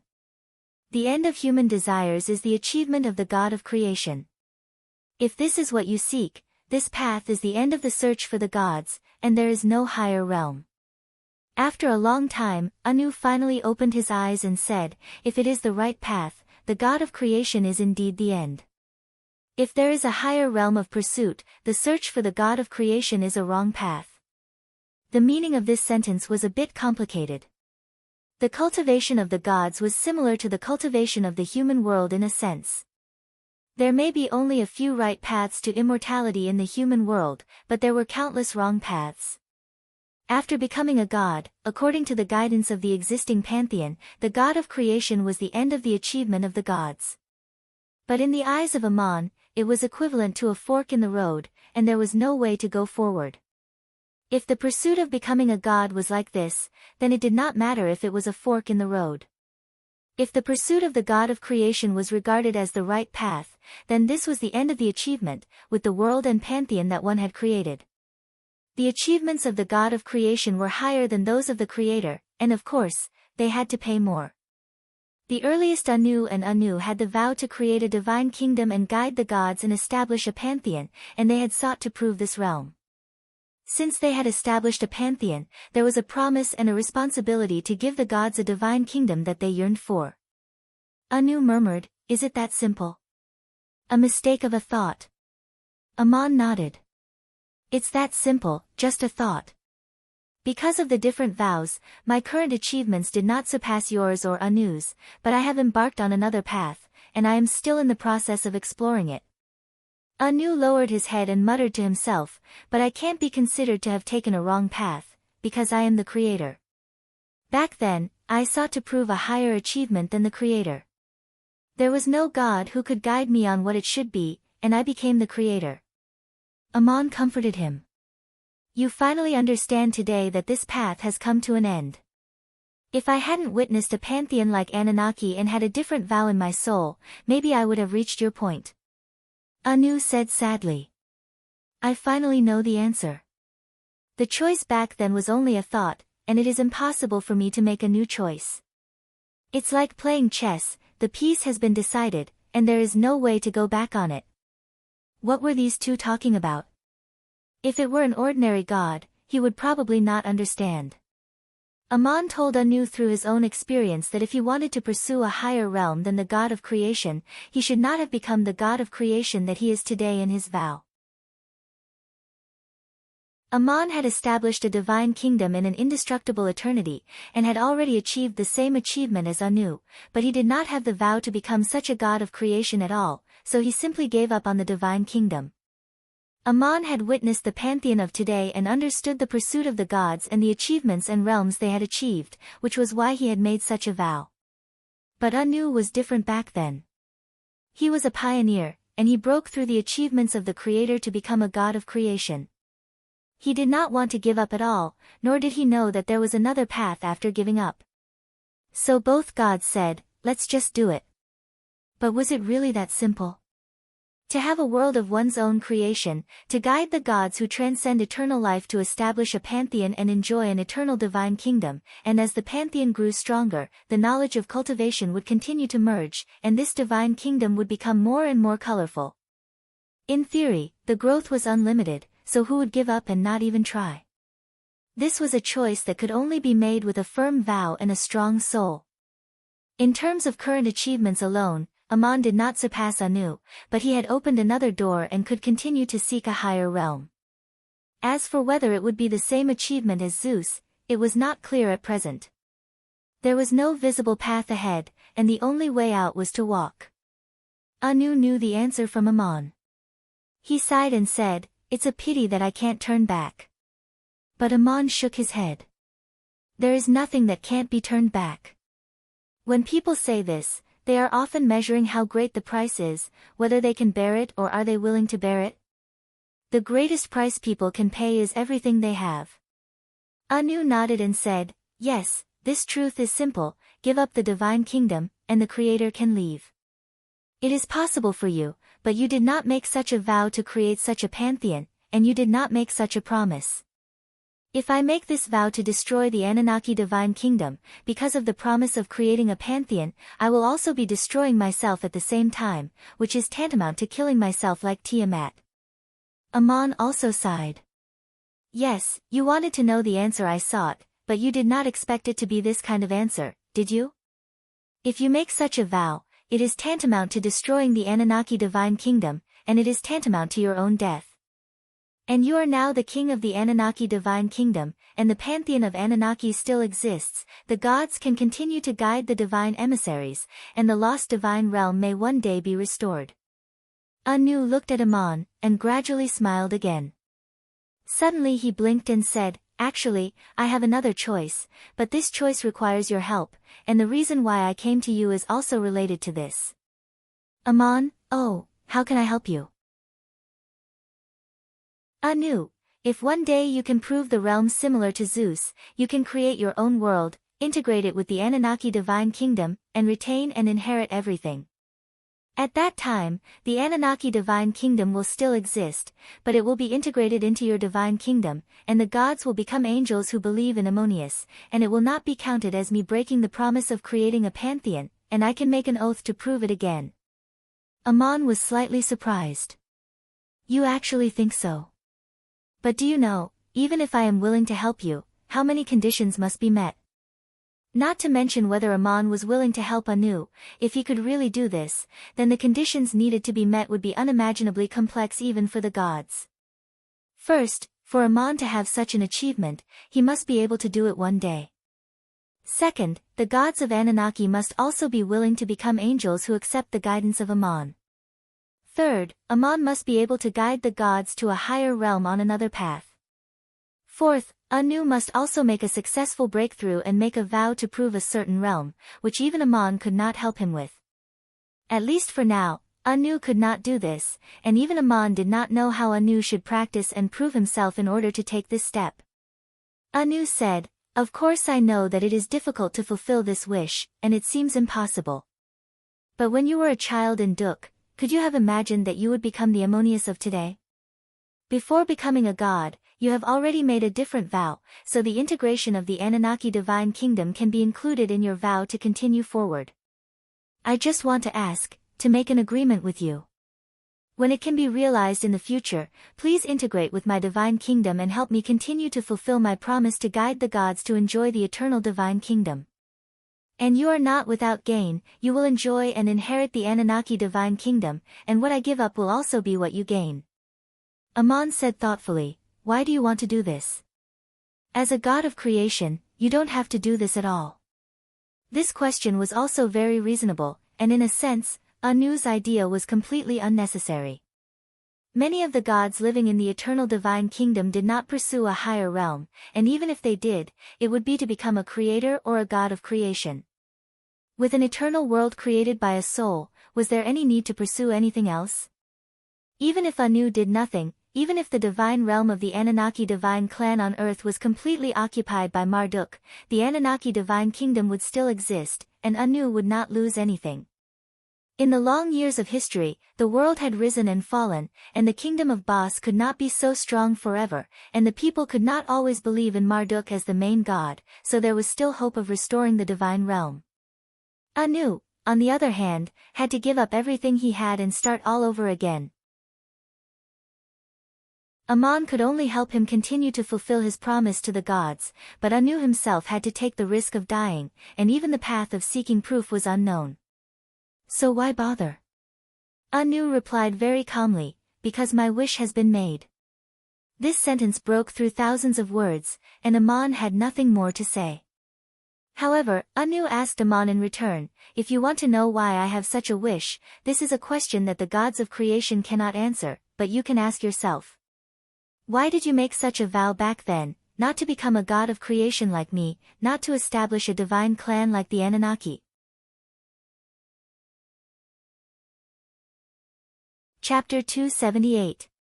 Goliath had already found a way to leave the divine kingdom, which was to refine the scroll of destiny and go to the mortal world in the form of a new soul. But no matter how many times he went back and forth in this way, there was one fact that could not be changed, and that was that the divine kingdom was still the same, and it was nothing more than more colorful because of the growth of his knowledge. In the eyes of the world, Goliath was close to perfection, and his achievements in almost all aspects had reached the pinnacle that a mortal could achieve. Even if Anu did the same thing many times, the possibility of the new god surpassing Goliath in the mortal world was very small. Moreover, even if Goliath succeeded, it would be nothing more than to recover the former divine realm of the Anunnaki and restore the divine clan to what it was before the War of the Gods broke out, which was no different from Enlil's purpose. Hearing Amon's words, Anu nodded repeatedly and said, the death of Goliath made me realize one thing. When I was on earth as Goliath, I did not want such a divine clan in my heart, it was a betrayal of myself, and I brought this heart back to the divine kingdom. Becoming Goliath in the mortal world was my greatest gain in the past 1,000 years, and when I returned to the divine kingdom with Goliath's heart, there was no need to do the same thing. Thank you for telling me what you have verified, so I hope to make an agreement with you. Amon asked again, but why did you come to me? Anu looked at Amon, asked a series of questions, and answered himself, who else can I go to besides you? Who has such a realm nowadays? Do you want me to find Marduk and Zeus here? Even if they are willing, I am not willing, even if I am willing, the Anunnaki gods are not willing. Who refined and fused the scroll of destiny, absorbing the spiritual imprint and cultivation knowledge of the Anunnaki's founding? Who can give the Anunnaki another kind of guidance, and make them listen to it? Only you, Amon. Murin and Peloponnes will undoubtedly support you, and Nergal and Kela will also be subdued by you. People like Nanner and Utu do not care about the affairs of the world. They just want to enjoy peace in their eternal kingdom. As long as you can integrate this kingdom and continue my promise, they will not object. Most importantly, the god of wisdom, Ea, was also the wisest. He knew what choice to make. After the fall of Enlil and the departure of Marduk, you killed Adado and Adad. In fact, you have already conquered this pantheon. You did all these things on your own. At that time, I was still in the human world as Goliath. If not, how could I make such a request to you now? Your appearance and actions are also an opportunity for me to make this vow. It was hard to tell whether Amon wanted to cry or laugh. He put his hand on his forehead and said, looks like I've really done something to pave the way for you. Now that you have made such a request and wanted to make such an agreement, I could not refuse. But you seem to have come too late, I have already agreed to Anu's conditions. After becoming the creator, I will kill Seth and replace Seth as the king of the Ennead. If Aman joined the Ennead and became the king of the Ennead, it would be theoretically impossible for him to agree to Anu's request. But Anu suddenly laughed. He said with a smile, "Aman, these two things are not contradictory. Now I know why Anu made that condition to you. His thoughts are the same as mine. I created the scroll of destiny, and he created the lotus of the beginning, but they were both reflected in your soul and refined and integrated. If you kill Seth, I am afraid that not only will you become the king of the Ennead, but you will also inherit Anu's promise to the gods of the Ennead. In the divine kingdom you created, the Ennead will be integrated, and Anu will leave." Aman frowned slightly. "Are you so sure?" Anu nodded. "I can be sure. I heard that he agreed to let you kill Seth, so I can be sure. He wants you to integrate the Ennead's divine kingdom, so he must make the gods of the Ennead willing to accept your guidance and worship you as the only god. The only obstacle is Seth. It was you who wanted to remove this obstacle, and Anu will let you remove it." Aman said thoughtfully, "I am not familiar with the gods of the Ennead, I have only seen Horus and Osiris. Even if I kill Seth, these two gods may not listen to my guidance." Anu sneered. "Not necessarily. Don't forget what Seth did. The gods call themselves angels and worship Anu as the only god. Didn't Horus and Osiris also acquiesce? As long as you kill Seth, the only trouble is Osiris, but I think you have a way to subdue this king of the underworld. As for the rest of the gods of the Ennead, they will only respect the will of Anu, and at that time, your will replace the will of Anu." Aman smiled bitterly. "According to what you said, I did these things myself again, because I promised Artemis of the Olympian divine clan that I would take her to the underworld of the Ennead to find trouble with Osiris. My purpose this time is different from going to the underworld of Kela. I don't want to tear down the underworld, I want to subdue Osiris." Anu blinked again and said, "You are the only one who can merge these two divine clans, but Anu and I both have the same idea. At that time, the world you create will merge the Anunnaki divine kingdom and the Ennead divine kingdom, and these two ancient divine clans will continue to exist but also cease to exist, which is equivalent to you replacing me and Anu. The gods will all become so-called angels and worship you as the only god. Think about it, will this fulfill the prophecy of the god of the gods?" Aman frowned again. "Do you think I will be the one to fulfill that prophecy? I never thought about it." He pointed to the brilliance on the chessboard again and said, "So what did Marduk do?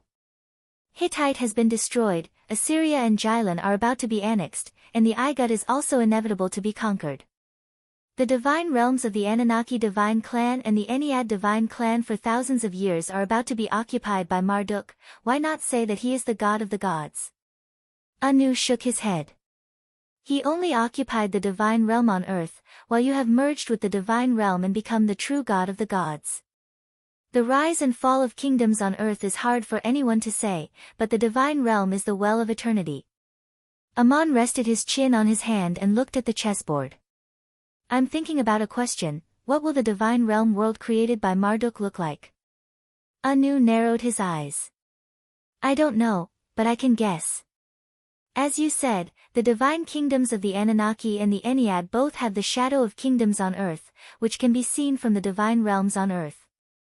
I have to admit that Marduk was a very remarkable god, and like you, he comprehended the power of origin on his own and transcended eternal life.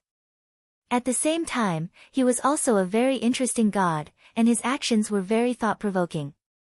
Aman nodded lightly. "I have seen him, and what he did was indeed very interesting. You are the oldest god of creation in the world. Based on your deduction, what is the situation of the divine realm created by Marduk?" Anu pointed to the chessboard and said, "Look at what the kingdom of Pots did, it must have been guided by Marduk's oracle. They conquered new territories and established provinces, but allowed the local people to retain their original beliefs, and the nobles and priests to have their original positions. As the kingdom of Pots expanded, its territory contained the beliefs of gods large and small, real and fake, and the belief of the main god of the kingdom of Pots spread throughout the continent with the expansion." Aman was slightly moved. "I can also see some traces. If the divine realm on earth represents the reflection of some kind of vow made by Marduk, then the divine realm he established is almost open to all and can accommodate all kinds of different gods, but the spiritual imprints cannot be completely integrated, and it is only a simple accommodation. However much it can hold, Marduk will be able to absorb. Anu, a divine realm created in such a way, is indeed very interesting, a place where there are all kinds of wonders. The beliefs of the gods are not compatible with each other, and there are even constant disputes and conflicts. Marduk likes to watch the fun, but such a divine realm cannot accommodate a world with a higher achievement than the Creator. If there is the achievement of the Creator, naturally there is no need to join in the fun. Aman pondered. If Marduk really created such a divine realm and became the master of such a divine realm, it would also be a very remarkable thing. It seems that he has indeed surpassed the achievements of the Creator. Has his divine realm already been created? Can it really be like this? Anu shook his head. Probably not.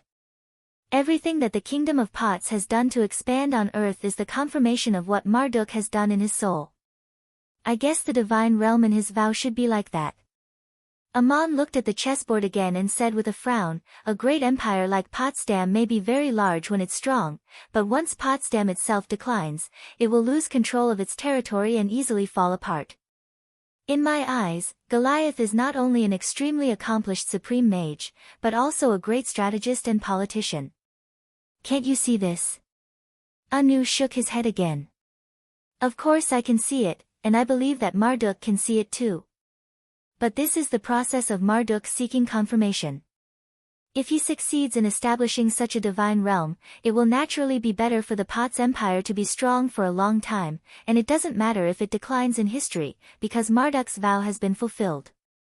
Aman finally nodded very seriously. I see, the current situation is a great change that the continent has not seen in 1,000 years. Marduk has his own pursuits, and I have my vow. You and Angela have your own decisions. The purpose of my coming to you was originally to verify the realms of training with you, the ancient god of creation, and to ask for your advice. Anu smiled and said, I will naturally tell you everything I know. My situation is different from Angela's. You only got the reflection of the scroll of destiny from Adado, and today I will tell you everything I know, what I have obtained, and what I have verified. The communication between the gods was very simple, and even the contents of mountains of ancient books on earth could be imprinted into the soul with just a thought. But it took quite a bit of effort to verify such a huge amount of information between Aman and Anu. The two talked here for an unknown amount of time before Aman finally got up and said goodbye. Anu said, I will wait for you here, and when I see you again, I am afraid it will be the last time we meet, and by then you will have merged with the Ennead. Are you going to kill Seth now? Aman shook his head. I have to go to the human world first and go to the Garden of Eden to meet the disciples. There is one thing to remind you, Raphael and Walter have now been rescued by my disciples and brought back to the Garden of Eden. You have returned to the divine realm, do you want to continue to guide them? Anu shook his head. For them, Goliath is dead. When I was Goliath, I asked you to continue to guide my two students, and left them these last words. Since I am going to hand over the divine realm to you, the gods here will also listen to your guidance, and that naturally includes them. It took 3 years for Aman and Anu to meet in the human world. At this moment, it had been a total of 15 years since he last left the human world, and the disciples in the Garden of Eden finally saw the return of Aman. When Aman returned to the Garden of Eden, he was accompanied by the two goddesses, Murin and Peloponnes. Among the disciples who were reborn, Gabriel took the opportunity to escape eternal life. But Aman did not guide her into the divine realm like he did when he created it, so Gabriel remained in the Garden of Eden. For the disciples of Aman, there was one thing that was different from the other divine clans. In the Anunnaki or the Ennead, if a divine emissary became a god who transcended eternal life, his status would also change.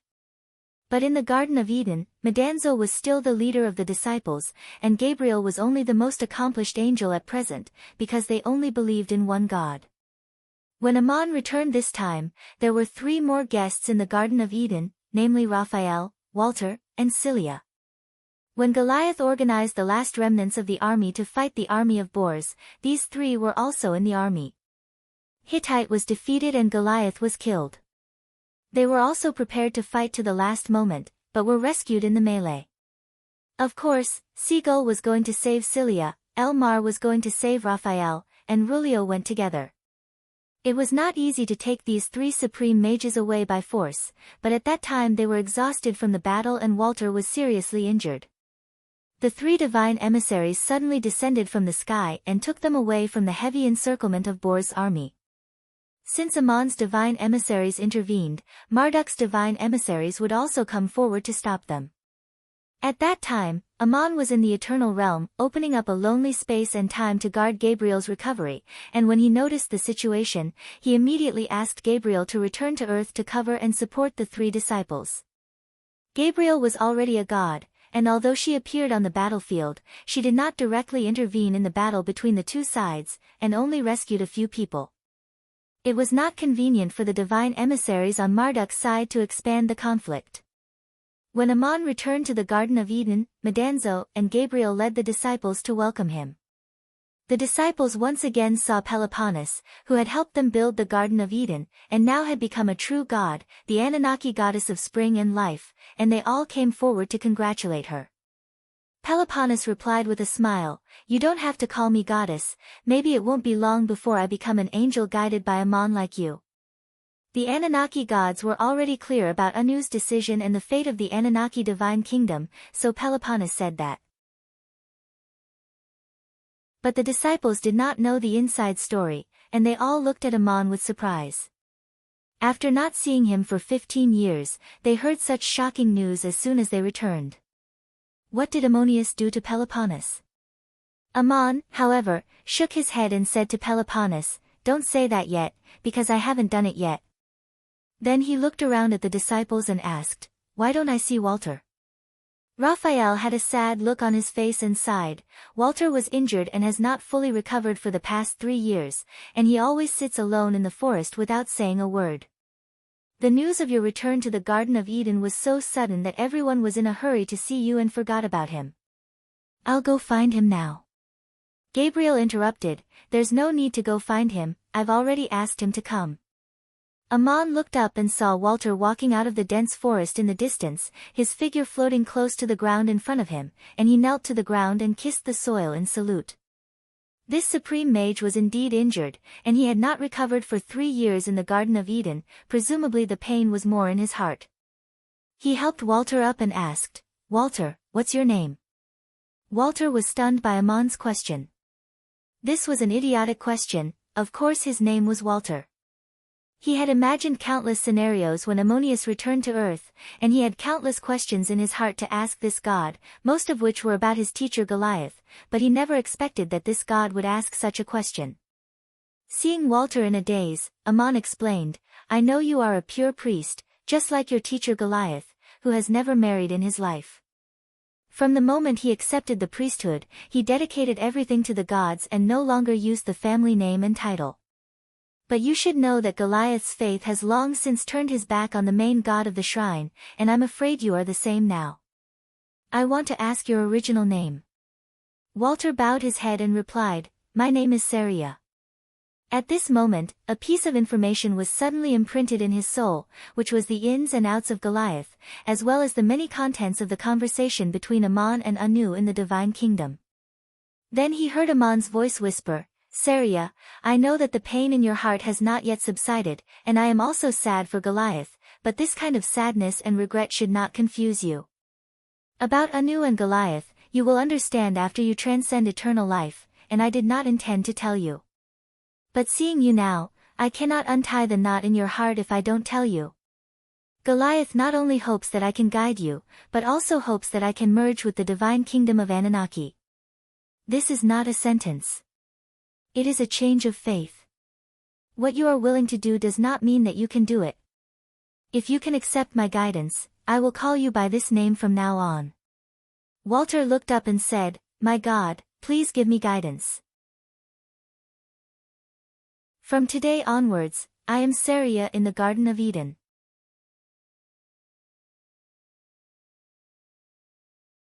Chapter 279.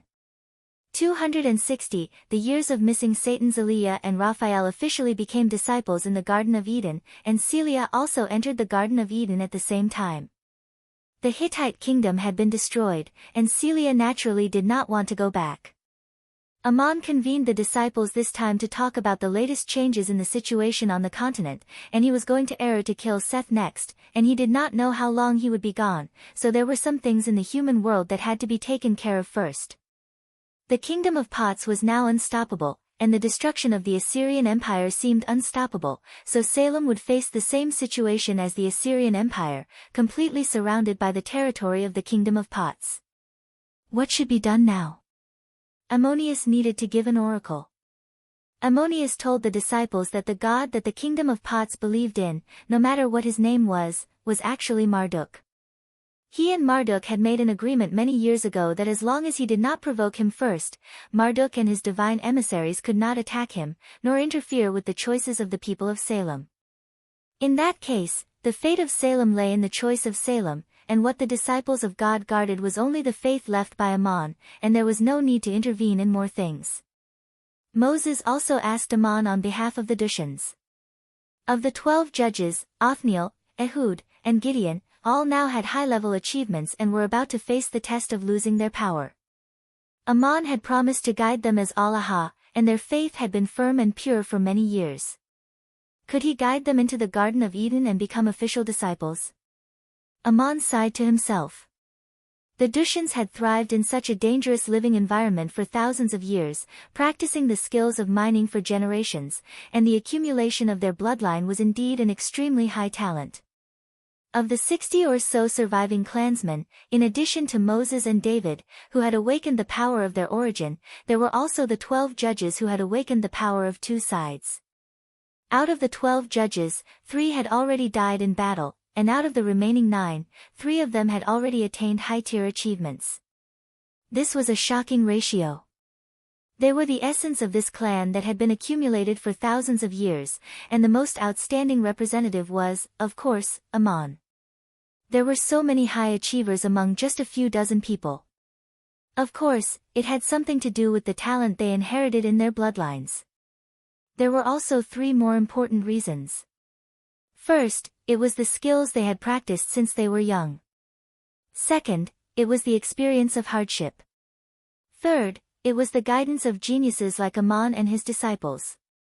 However, although their descendants were much luckier than their ancestors, it was difficult for them to repeat such amazing achievements. Although the talents in their bloodline would still be inherited, the environment they lived in was completely different. They would no longer have to go through generations of cruel elimination in a closed town like their ancestors, nor would they have to go through so many hardships like the previous generation. Nowadays, the people of the town of Duk had become the new nobles of Salem, owning the best land and mines and living a wealthy and comfortable life. Many of the next generation no longer practiced the mining skills of their ancestors because it was very hard. Most of them had become mine owners and wealthy merchants, and they no longer had to work personally to mine ore and open the ore cores. In fact, the mining skills of the town of Duk and the guidance of the origin power had been taught by Ammon since the day of the founding of the city of Salem, awakening the power for the right people. The shrine of Ammonius and the shrine of Allah in Salem usually performed this duty. Whether people could obtain this luck depended not only on their talent, but also on their own luck and efforts. Ammon told Moses, "No matter what identity I leave the guidance in, it also contains faith, power, and thinking, and the secret of transcendence and eternal life is in it, but it will never be revealed. Whoever awakens this power and has pure faith can receive the guidance of the Garden of Eden, and that is your duty." Moses bowed and said, "My God, I understand, I will guide them to the Garden of Eden." Ammon then instructed, "They can come to the Garden of Eden and pursue the realm of transcendence and eternal life, or they can return to the cities on earth and continue to perform their duties in their original identities. They will know who I am when they come here, but they do not have to tell the people of Salem and my people. Because my guidance does not change because of my name, this is the test I left for the world." Ammon said this not only to Moses, but also to the rest of the disciples. The guidance he left on Earth contained the path of the origin power, but because people had different aptitudes, they may be awakened in magic, body arts, or the power of two sides. There was no difference in the guidance itself, it only depended on the recipient of the guidance, and any power that was cultivated to a high level could be verified by the origin power again and embark on the path of transcendence and eternal life. After giving these instructions, Aman took out two more divine artifacts, a horn and the sword he had always carried with him, the Eye of Sealing. He handed the horn to Raphael and said, "The divine kingdom I want to create is called Heaven, and the name of this divine artifact is called the Horn of Heaven. You have used it before, so you know what magic it has, and today I will give it to you, my disciple Raphael." Raphael knelt on the ground and took the Horn of Heaven. Aman then said to Sariah, "Continuing to guide you as my promise to Goliath, this sword has always been my weapon, symbolizing the power of guarding faith, and today I will give it to you, my disciple Sariah." The rest of the disciples showed envy and slight surprise, and Sariah, who did not fully understand the sword, knelt down and took it. Aman looked around at the disciples and took out the chariot of 7 winds. When he first got the chariot, he originally wanted to give it to Seagull, but now for some reason, he changed his mind and said to George, "You used to be a friend of Nietzsche, and when I was in the human world, you became my friend again, helped me a lot, and then followed me." This chariot of 7 winds symbolizes the victory of the gods, and also symbolizes becoming a different god. It is the trophy of the first god I killed with my own hands. You are the high priest of the temple of Isis, and it symbolizes that you have transcended your original faith and received another kind of guidance. Today I will give it to you, my disciple George. This was not the time to be modest, Aman's words were the will of the gods. Although he knew how precious and powerful this artifact was, George still accepted it. Finally, Aman took out the shadow-chasing lamp and said to Celia, "This shadow-chasing lamp used to be an artifact of the shrine, and it can trace the traces left behind by all kinds of messages and find the right path. However, the mages who once held it went astray. You are the princess of the Hittite kingdom, and now the Hittite kingdom is gone. It symbolizes the guidance of the path, so don't be confused about the future. Today I will give it to you, my disciple Celia." This shadow-chasing lamp was originally a precious artifact in the human world. Later, after being refined by Link, it appeared on many important occasions. When Aman became a god, he used his divine power to completely reforge it. As long as it left a mark on someone's soul, the shadow-chasing lamp would be able to find their traces at any time. It became a divine artifact that could change according to the body and mind. Gabriel already had the Blade of Order, Medanzo had the Key of Fate, Link had Adad's Whip, Raphael had the Horn of Heaven, Kalia had the Eye of Sealing, George had the Chariot of 7 Winds, and Celia had the shadow-chasing lamp. These were all divine artifacts, and some of them, such as the Chariot of 7 Winds, still needed to be refined. Of the remaining disciples, Moses had inherited the iron staff made by Crazy Ol, while Elmar, Rulio, and Seagull, the 3 disciples, Aman had nothing. Of course, the 3 of them would not complain, but Aman smiled and took the initiative to explain to them, "Faith comes with power, and the weapons I give to the disciples will also be holy artifacts to guard heaven in the future, but the 3 of you did not receive them. It's not that I'm biased, but I no longer have a god artifact in my hands. On the other hand, you were born as demons, so your strongest weapon is yourselves. Although the path of cultivation you've experienced is much more difficult and long than others, you can use your natural talents to forge your own god artifacts." Aman made such arrangements in the Garden of Eden, which meant that he was going to hand over all the affairs of the human world to his disciples. He was going to kill Seth in the future, create heaven, and merge the Ennead and the Anunnaki divine kingdoms, and no one knew how long it would take. After the disciples had dispersed, Yun Namna said worriedly, "Aman, you have given the disciples powerful weapons, so I can understand that you are worried about them, but you are not even leaving the Chariot of the 7 Winds and the Eye of Sealing, and you are going to kill Seth without a weapon. Are you really that confident?" Aman nodded. "Yes, that is what I am going to do." Peloponnes said, "You are worried about the disciples on earth, but I am worried about you. Aman smiled and said, even if I am worried about them, they have to leave, and they have everything they have to face. Even if you are worried about me, I have to face it. Not bringing these weapons is just a confirmation for me, and it has nothing to do with killing Seth. Yun Namna added, the life of the gods is eternal, and waiting is nothing to me. But you have made arrangements for everyone, but have you forgotten that Wendy is still in the rose garden? She is not a god who has transcended eternal life, nor has she passed the test of endless life. Although under the care of me, the goddess of youth and love, she has maintained her youth and is happily waiting for you in the rose garden.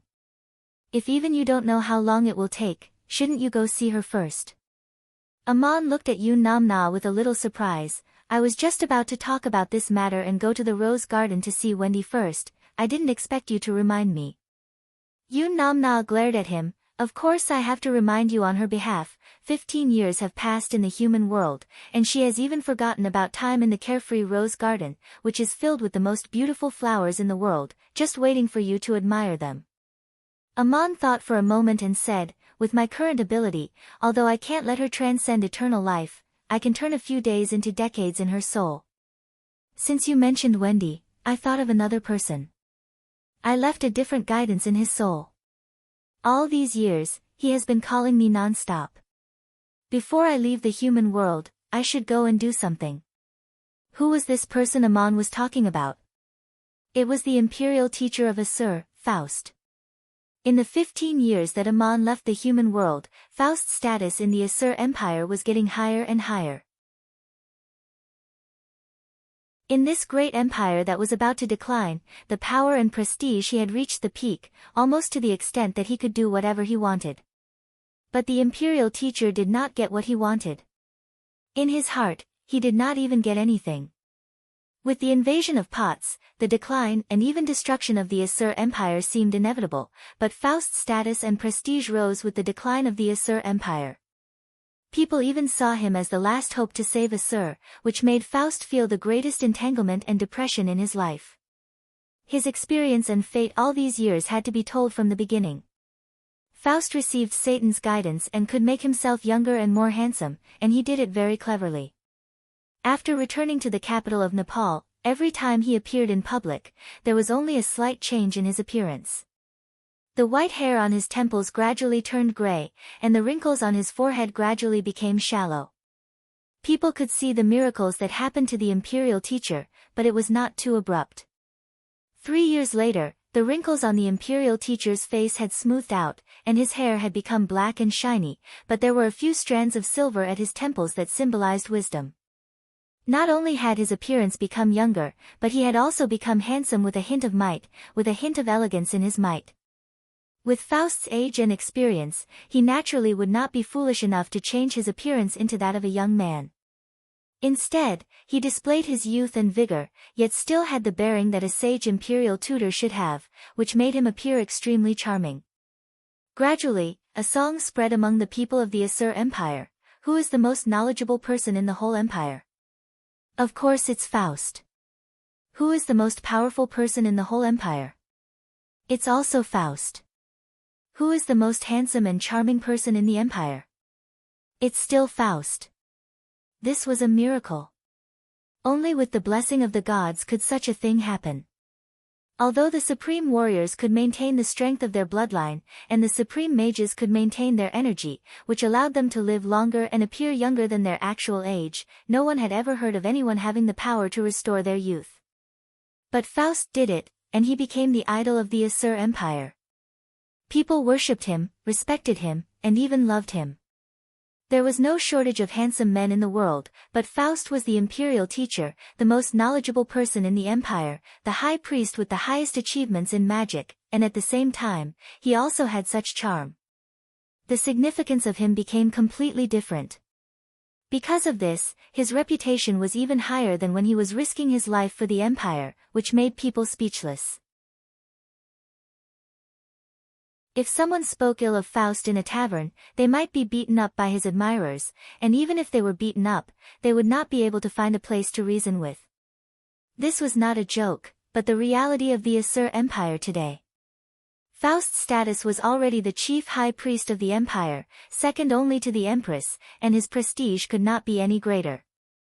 People believed that the imperial teacher had mastered the highest achievements in the world, and was favored by the gods. He was chosen by the gods in the world, and was a role model for the people of the world. With Faust's charm, he might be able to conquer any girl in the empire and move the hearts of all women, but there was one exception, and that was Empress Samir. On the surface, Samir was a 9th-level supreme warrior, but she also understood the power of the origin. It was just that she focused on the practice of martial arts, and in front of the world, she appeared as a supreme warrior. Although she did not know what kind of secret arts Faust had practiced, she knew that the imperial teacher must have done it by some means. He must have been guided by the gods. Faust's betrayal of Enril could be concealed from others, but not from Samir. The collapse of Adado's statue was not because he did not want to stay in Enril, but because the god had fallen. Samir knew this in her heart. A person who had betrayed the gods, but was still the chief high priest of the empire. He represented the gods in reading oracles to the people, and also represented the people in offering sacrifices to the gods. At the same time, he also practiced the power guided by another god. These were Faust's secrets, and Samir had never asked, because she also had her own secrets. But when she saw Faust, the feeling in her heart could not be the same as the people of the empire. Faust's prestige, in a sense, was also a potential threat to the position of the empress, but Samir was not worried that Faust could threaten her throne or her own safety. And Faust had repeatedly expressed his support and love for the empress in public and in private. So Samir did not change her attitude towards Faust. For her, an unchanged attitude was the greatest tolerance. But this was not the result that Faust wanted. He wanted to conquer the heart of the empress and obtain the love of the empress. As long as Samil wasn't a fool, she would be able to sense Faust's desire through various hints and confessions. However, Samil didn't have the heart to do so. No matter how old and handsome Faust was, he couldn't arouse the love in her heart. She understood Faust, more than anyone else in the empire. Perhaps it was because she understood him that she could not find him cute. Faust was her most important assistant in governing the empire, but an assistant did not necessarily become a lover. Faust had awakened his youth and vitality, becoming the most charming man in the empire, but he did not get what he wanted. This made him even more depressed. What was the point of all these achievements? If it was only to fulfill a man's desire, it did not matter what kind of woman he had in the empire. In the lonely long night, Faust thought of a girl. It was the girl who had accompanied him for many nights when he was in disguise in a large brothel a few years ago. She looked a little like Samir.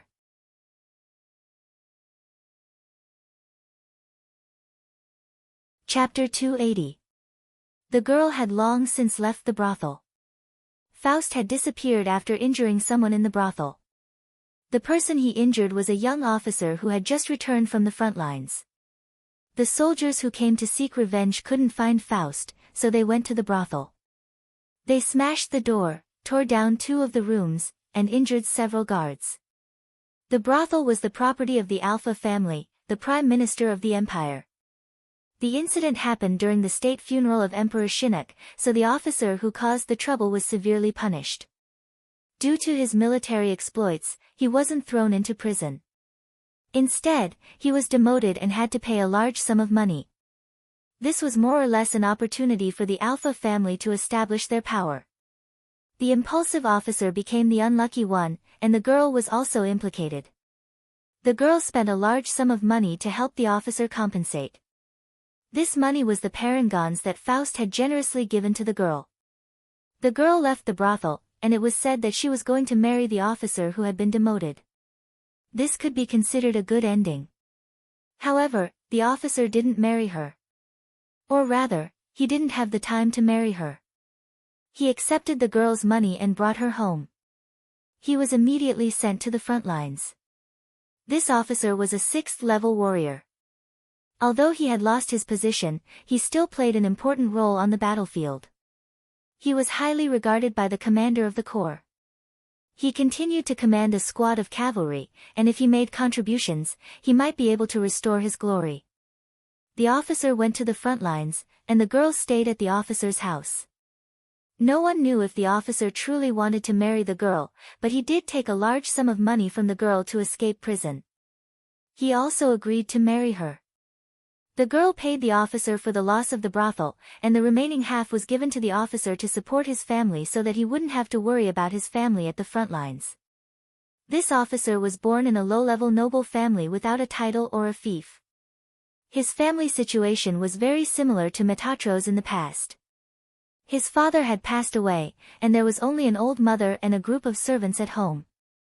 However, the officer's family, especially his mother, disliked the girl. After the officer left, the old lady didn't treat the girl as a daughter-in-law. She was treated worse than the maids in the family. Even the servants often humiliated and bullied her under the connivance of the mistress. The reason was very simple. The old lady believed that it was because this prostitute had bewitched her son, causing him to commit a crime and even lose his official position. The girl was the main culprit behind all this. At first, it was because he needed the girl's money to get his son out of prison, so the old lady could not oppose his son's decision. But when the matter was over and the officer went to the front line, how could the family give the girl a good face? How could the old lady be willing to let her son marry a lowly prostitute? Her beauty was also a sin. With Faust's status and means, it was naturally not difficult for him to find out the girl's whereabouts. He could also sneak into the military officer's house to see her without alerting anyone. Only now did the sage imperial tutor know that the girl's real name was Maganlii. The next time Faust saw Maganlii, it was early winter. There was a small breeze blowing in the backyard, and a large wooden tub was piled full of dirty clothes. The girl was sitting beside the wooden tub, washing clothes with her head lowered. Her beautiful hair was wrapped in a worn-out headscarf, and a strand of hair hung on her forehead, shaking rhythmically as she vigorously scrubbed. Her face was still beautiful, and her skin was still so white and delicate, but it could not hide her haggard expression. Her hands were red from the cold water, and many parts of them were cracked. Faust stood opposite the wooden tub and looked at her quietly. An indescribable sadness welled up in his heart. Was it him who caused her to suffer such a fate? But she had never seen Faust, and the incident a few years ago had never happened. So what? Maganlii was weak and kind, otherwise she would not have used her own money to save that officer who caused trouble. But the abuse she was suffering at the officer's house could not be said to be without reason. The officer's mother's way of thinking was normal. If she wanted to lament, she should lament the world. As powerful and knowledgeable as Faust was, wasn't his heart also filled with regret and helplessness? Faust hid his figure and was sighing. A servant walked into the backyard and threw another bedsheet into the wooden tub. He shouted at Maganlii, "Why are you washing so slowly? It's almost dinner, and the work in the kitchen hasn't been done yet. This is not the comfortable life you had in the brothel, where you could make a living by selling your smile. Be more diligent." Maganlii did not speak. She silently soaked the bedsheet in the cold water and continued to scrub the pile of clothes. Suddenly, a drop of something warm fell on her cracked hand. It turned out that she was silently crying. Maganlii raised her arm to wipe the corner of her eyes with her sleeve, but her movements suddenly froze. She stared blankly ahead with her mouth agape, because Faust had revealed himself. A man suddenly appeared in the yard like a ghost. Maganlii was frightened, but when she saw the man's face clearly, she was stunned. Faust used spatial magic to cover his voice and said softly, "Maganlii, don't be afraid. I've come especially to see you. Do you still remember me?" The girl finally shouted, "Lord Sage Imperial Tutor, you are Sage Imperial Tutor Faust. Who in the Empire doesn't know you? I once saw your face from afar during the sacrificial ceremony. Even in my dreams, I didn't expect you to appear in front of me. Could it be that you have heard my prayers and calls to the gods? You must have heard them. People say that you are the emissary sent by the gods to the human world, that you possess omnipotent miracles. Lord Sage Imperial Tutor, did the gods hear my calls and let you appear here? Faust's appearance had already changed. McGanley didn't know that the Faust in front of her was the one who brought her misfortune in the past. She didn't even dare to think about it. But she knew the Faust of today. She had seen the most charming man in the Empire during the sacrificial ceremony. Faust was always the center of attention in any sacrificial ceremony. People made him more and more miraculous. Faust felt somewhat sorrowful. He asked in a pleasant tone, "What kind of prayers and calls did you send to the gods? During the Empire's sacrificial ceremony, you should have been standing very far away from me, only able to see me from the plaza the moment I walked out of the shrine. How could you remember my appearance so clearly and be so certain with a single glance?" In front of Faust, McGanley didn't know why she completely opened up her heart and was willing to reveal the secrets in her heart. She stood up in a somewhat flustered manner and wiped her hands on her apron. She took a few steps back and knelt on the ground. She bowed and said, "In front of you and the gods, I dare not hide anything. A few years ago, I was a prostitute in the city of Niue. There was a guest who liked me and asked me to accompany him every day. However, I angered another guest, the son of the current family's mistress. He is a general." McGanley simply narrated what happened in the past. In the end, she explained in fear and trepidation, "I once heard people mention that the missing guest looked a bit like you, Sage Imperial Tutor. I was also very curious. 2 years ago, I had the opportunity to see you from afar during the sacrificial ceremony of the Empire. Since then, whenever I have the opportunity to go out and participate in the various sacrificial ceremonies of the Empire, I would look at you from afar. That's why I remember your appearance very clearly. I confess all of this to you. Please forgive my offense and blasphemy. I only came out of curiosity." Faust asked again, "I'm already in front of you.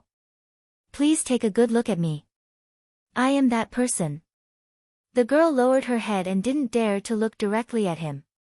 She prostrated on the ground and said with a trembling voice, "Sage Imperial Tutor, the omniscient gods must have sensed the disrespect in my heart. Are you here to punish me? I have indeed blasphemed you. How can I forgive my sins?" Faust sighed in his heart. He didn't expect that when he met McGanley again, she would recognize him as Sage Imperial Tutor Faust even though she already didn't recognize him. Faust wanted to tell McGanley that he was that person back then, but he didn't say it. Even if he said it, the girl wouldn't dare to believe him. Instead, she would be scared to death. He wanted to repent and beg for forgiveness, but he didn't have the courage to say everything. Perhaps there was no need to say anything. He was only thinking about how to make it up to this girl and redeem his own mistakes. Faust waved his hand, and an invisible force that was like a gentle embrace helped the girl up from the ground. He said softly, "McGanley, I'm not here to punish you. You didn't do anything wrong either. It was the gods who heard your call. They sent me to help you and fulfill your wish. Please say your prayer to the gods in front of me." McGanley's eyes revealed an almost crazed surprise. She clutched her chest and cried out in surprise, "Is this true? Great gods! The great Enril!" Faust's legs almost gave way. He almost lost his balance. This girl was still praising Enril in front of him. But he couldn't say anything. He could only perform a divine prayer to appease the girl's soul. He said non-committally, "Please say your prayer. What wish do you want the gods to help you fulfill?" McGanley replied excitedly, "My prayer to the gods is that they can forgive my mistakes. If it weren't for me, Hism wouldn't have caused such a disaster and lost his official rank. I hope that the gods will bless Hism to be safe at the front lines and restore his glory. I also hope that Hism's family won't mistreat me again, so that I can live a stable life." Hism was the officer who had been demoted. Faust asked, "Is that all?" McGanley lowered her head and rubbed her apron anxiously. "I'm already very grateful that the gods can forgive my mistakes. I dare not ask for more." Faust nodded with a look of regret. He stared at McGanley and said, "What do you mean by living a stable life? Hism once said that he wanted to marry you. Are you waiting for him to return home after he has rendered meritorious service on the battlefield and is reinstated? Please tell me the truth, there's no need to hide anything. Maganlii bit her lip and shook her head as if she had made up her mind. No, I don't want to marry him, and I can't marry him. Faust asked again, oh, why is that? If I'm willing to help, I only need to ask someone to send a message. Hism will obediently marry you, and his family won't dare to disrespect you again. Hism replied in a weak voice, I don't dare to hide anything in front of the gods. I have no doubt that you can do all this, but it's not what I want or what I can get. If that's the case, Hism won't marry me, but your message. I'm now clear that Hism doesn't really want to marry me. He just needs my money to help him get out of prison and settle his family.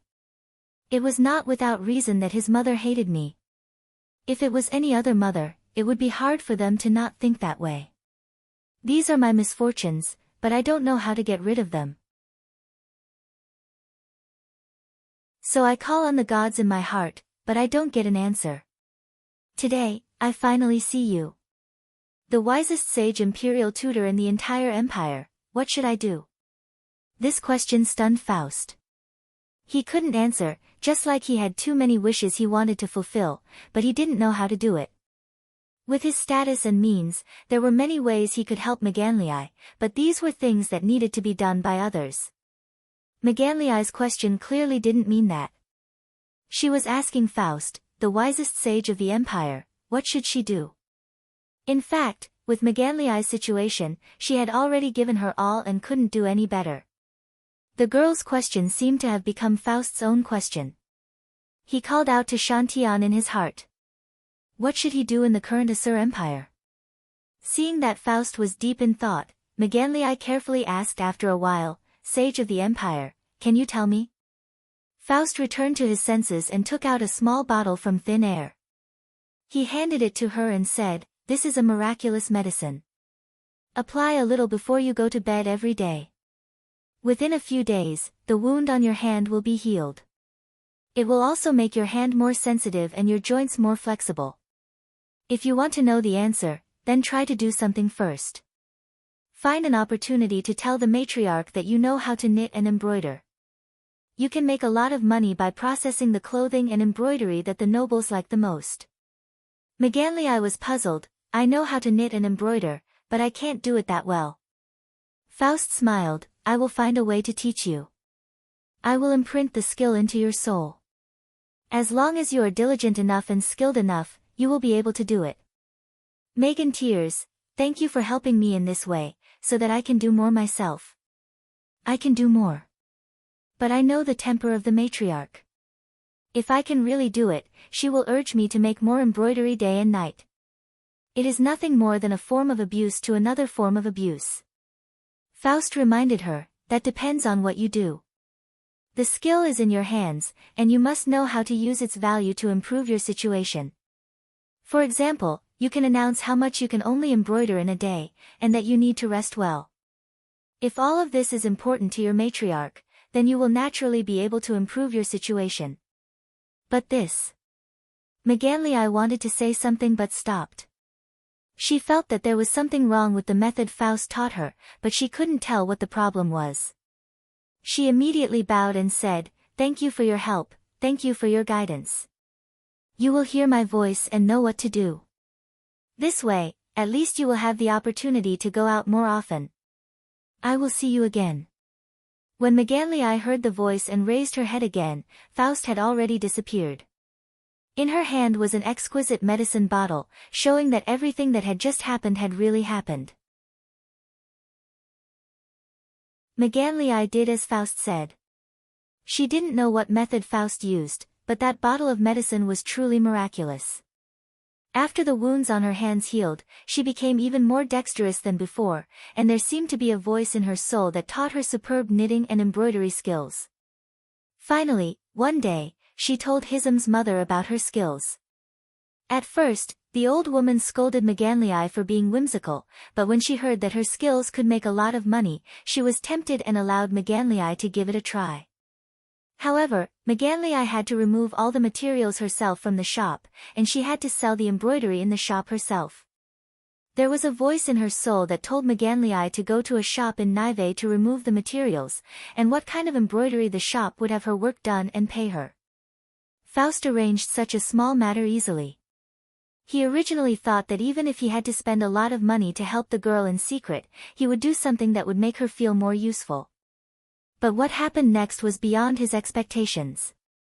Faust naturally taught Maganlei the most brilliant skill, and the ornaments she embroidered were practically the most exquisite in Nive. They were loved by noble customers, and every piece was worth a lot of money. The shop did not have to worry about not being able to sell, and even accepted special commissions from Maganlei. In other words, there was no need for Faust to do much, and Maganlei could rely on her skills to make enough money. To the rich, this amount of money wasn't much, but the money that Maganlei earned from her craftsmanship was enough for an ordinary family to live comfortably.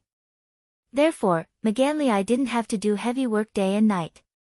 As for knitting and embroidery, Hisam's mother naturally wanted her to do as much as possible.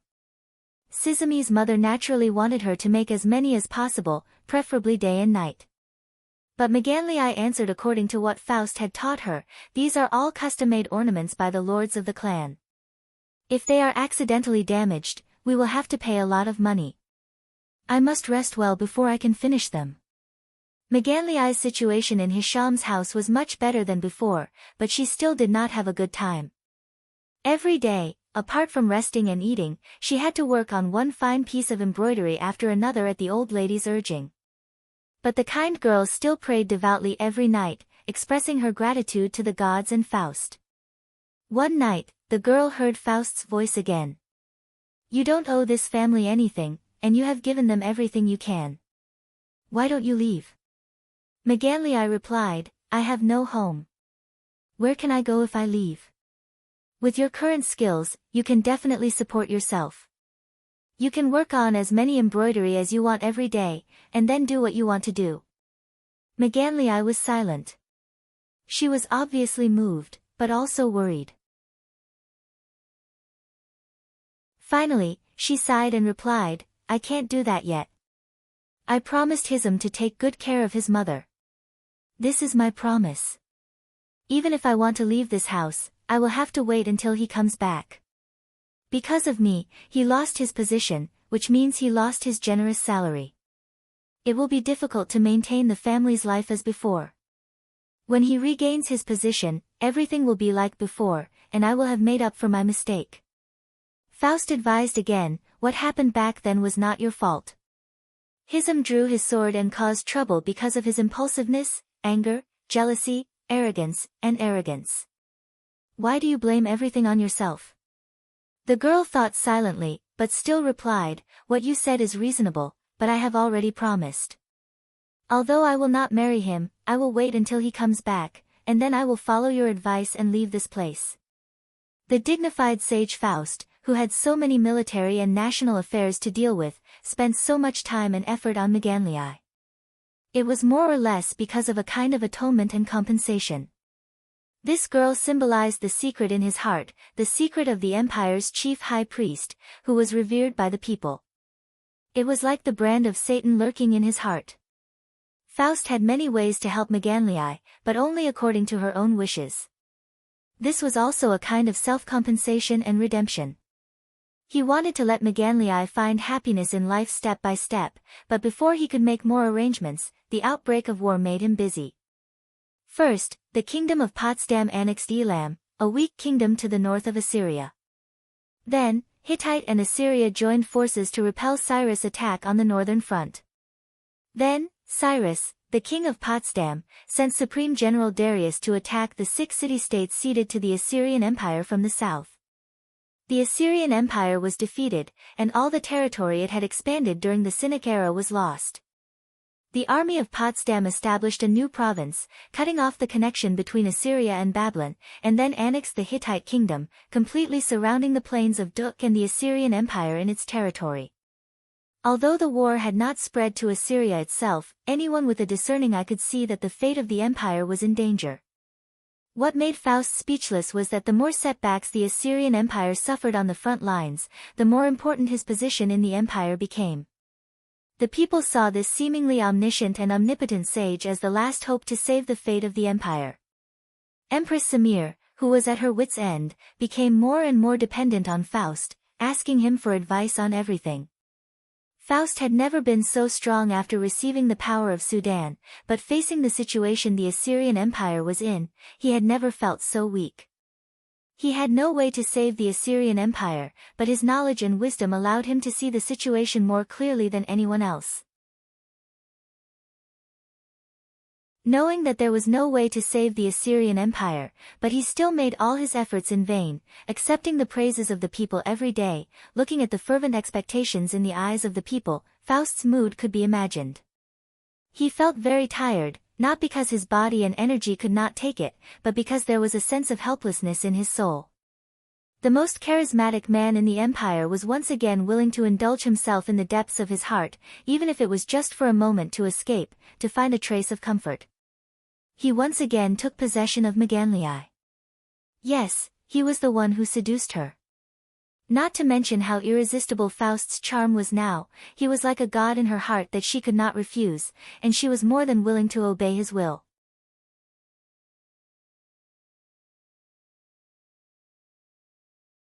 Chapter 281. When Faust took her, Maganlii's whole body trembled. She never dreamed that the sage imperial tutor would do such a thing, but he did. She was willing from the bottom of her heart. Maganlii even felt a sense of sacrifice. She was willing to make Faust happy. One day, she asked Faust, "There are more and more rumors in the capital, but the news from the front lines is getting less and less. Is the empire in a difficult situation? Perhaps I shouldn't ask you, but I always feel that there is a layer of worry in your eyes." Faust caressed her soft body and said, "Yes, the empire is in a difficult situation. People place their hopes on me, but I don't know how to face their gazes. Only with you can I feel relaxed, as if I don't have to think about anything for a while. Life is short, why not let us find happiness together?" Maganlii hugged him and answered the question with her body. Faust felt that he had fallen, and he tempted Maganlii to fall with him. This made him feel even more conflicted, but he was also addicted to it. Maganlii often went out to meet with Faust, and every time she returned home, her face would have a strange blush. As the days passed, the girl also became a charming young woman, but she still maintained her youthful charm. It was like a miracle. This caused the neighbors to talk about it, and gradually, there were rumors that Maganlii had a man outside. Hisham's family vaguely heard some rumors, but before they had time to investigate, the bad news came. Hisham had been killed on the battlefield. The news was brought back by wounded soldiers who had withdrawn from the front lines. The Assur Empire had lost 6 newly conquered towns in the south, and the situation at the front lines was very chaotic. The official news and compensation from the imperial military had not been sent to Hisham's family, but his comrades who had returned to Nineveh told his family that Hisham had died in battle. Maganlii was very sad, but at the same time, there was a trace of inexplicable relief in her heart. She was finally free. Now that Hisham was dead, she could go meet with Faust without any more burdens. She told this news to Faust, and asked him to give her a bottle of magic medicine, because Hisham's mother was very sick. The old lady who had mistreated Maganlei fell ill after hearing about her son's death. No doctor could save her life. Faust had given Maganlei a bottle of a very powerful medicine, which not only quickly healed the cut on her hand, but also made her hand more nimble.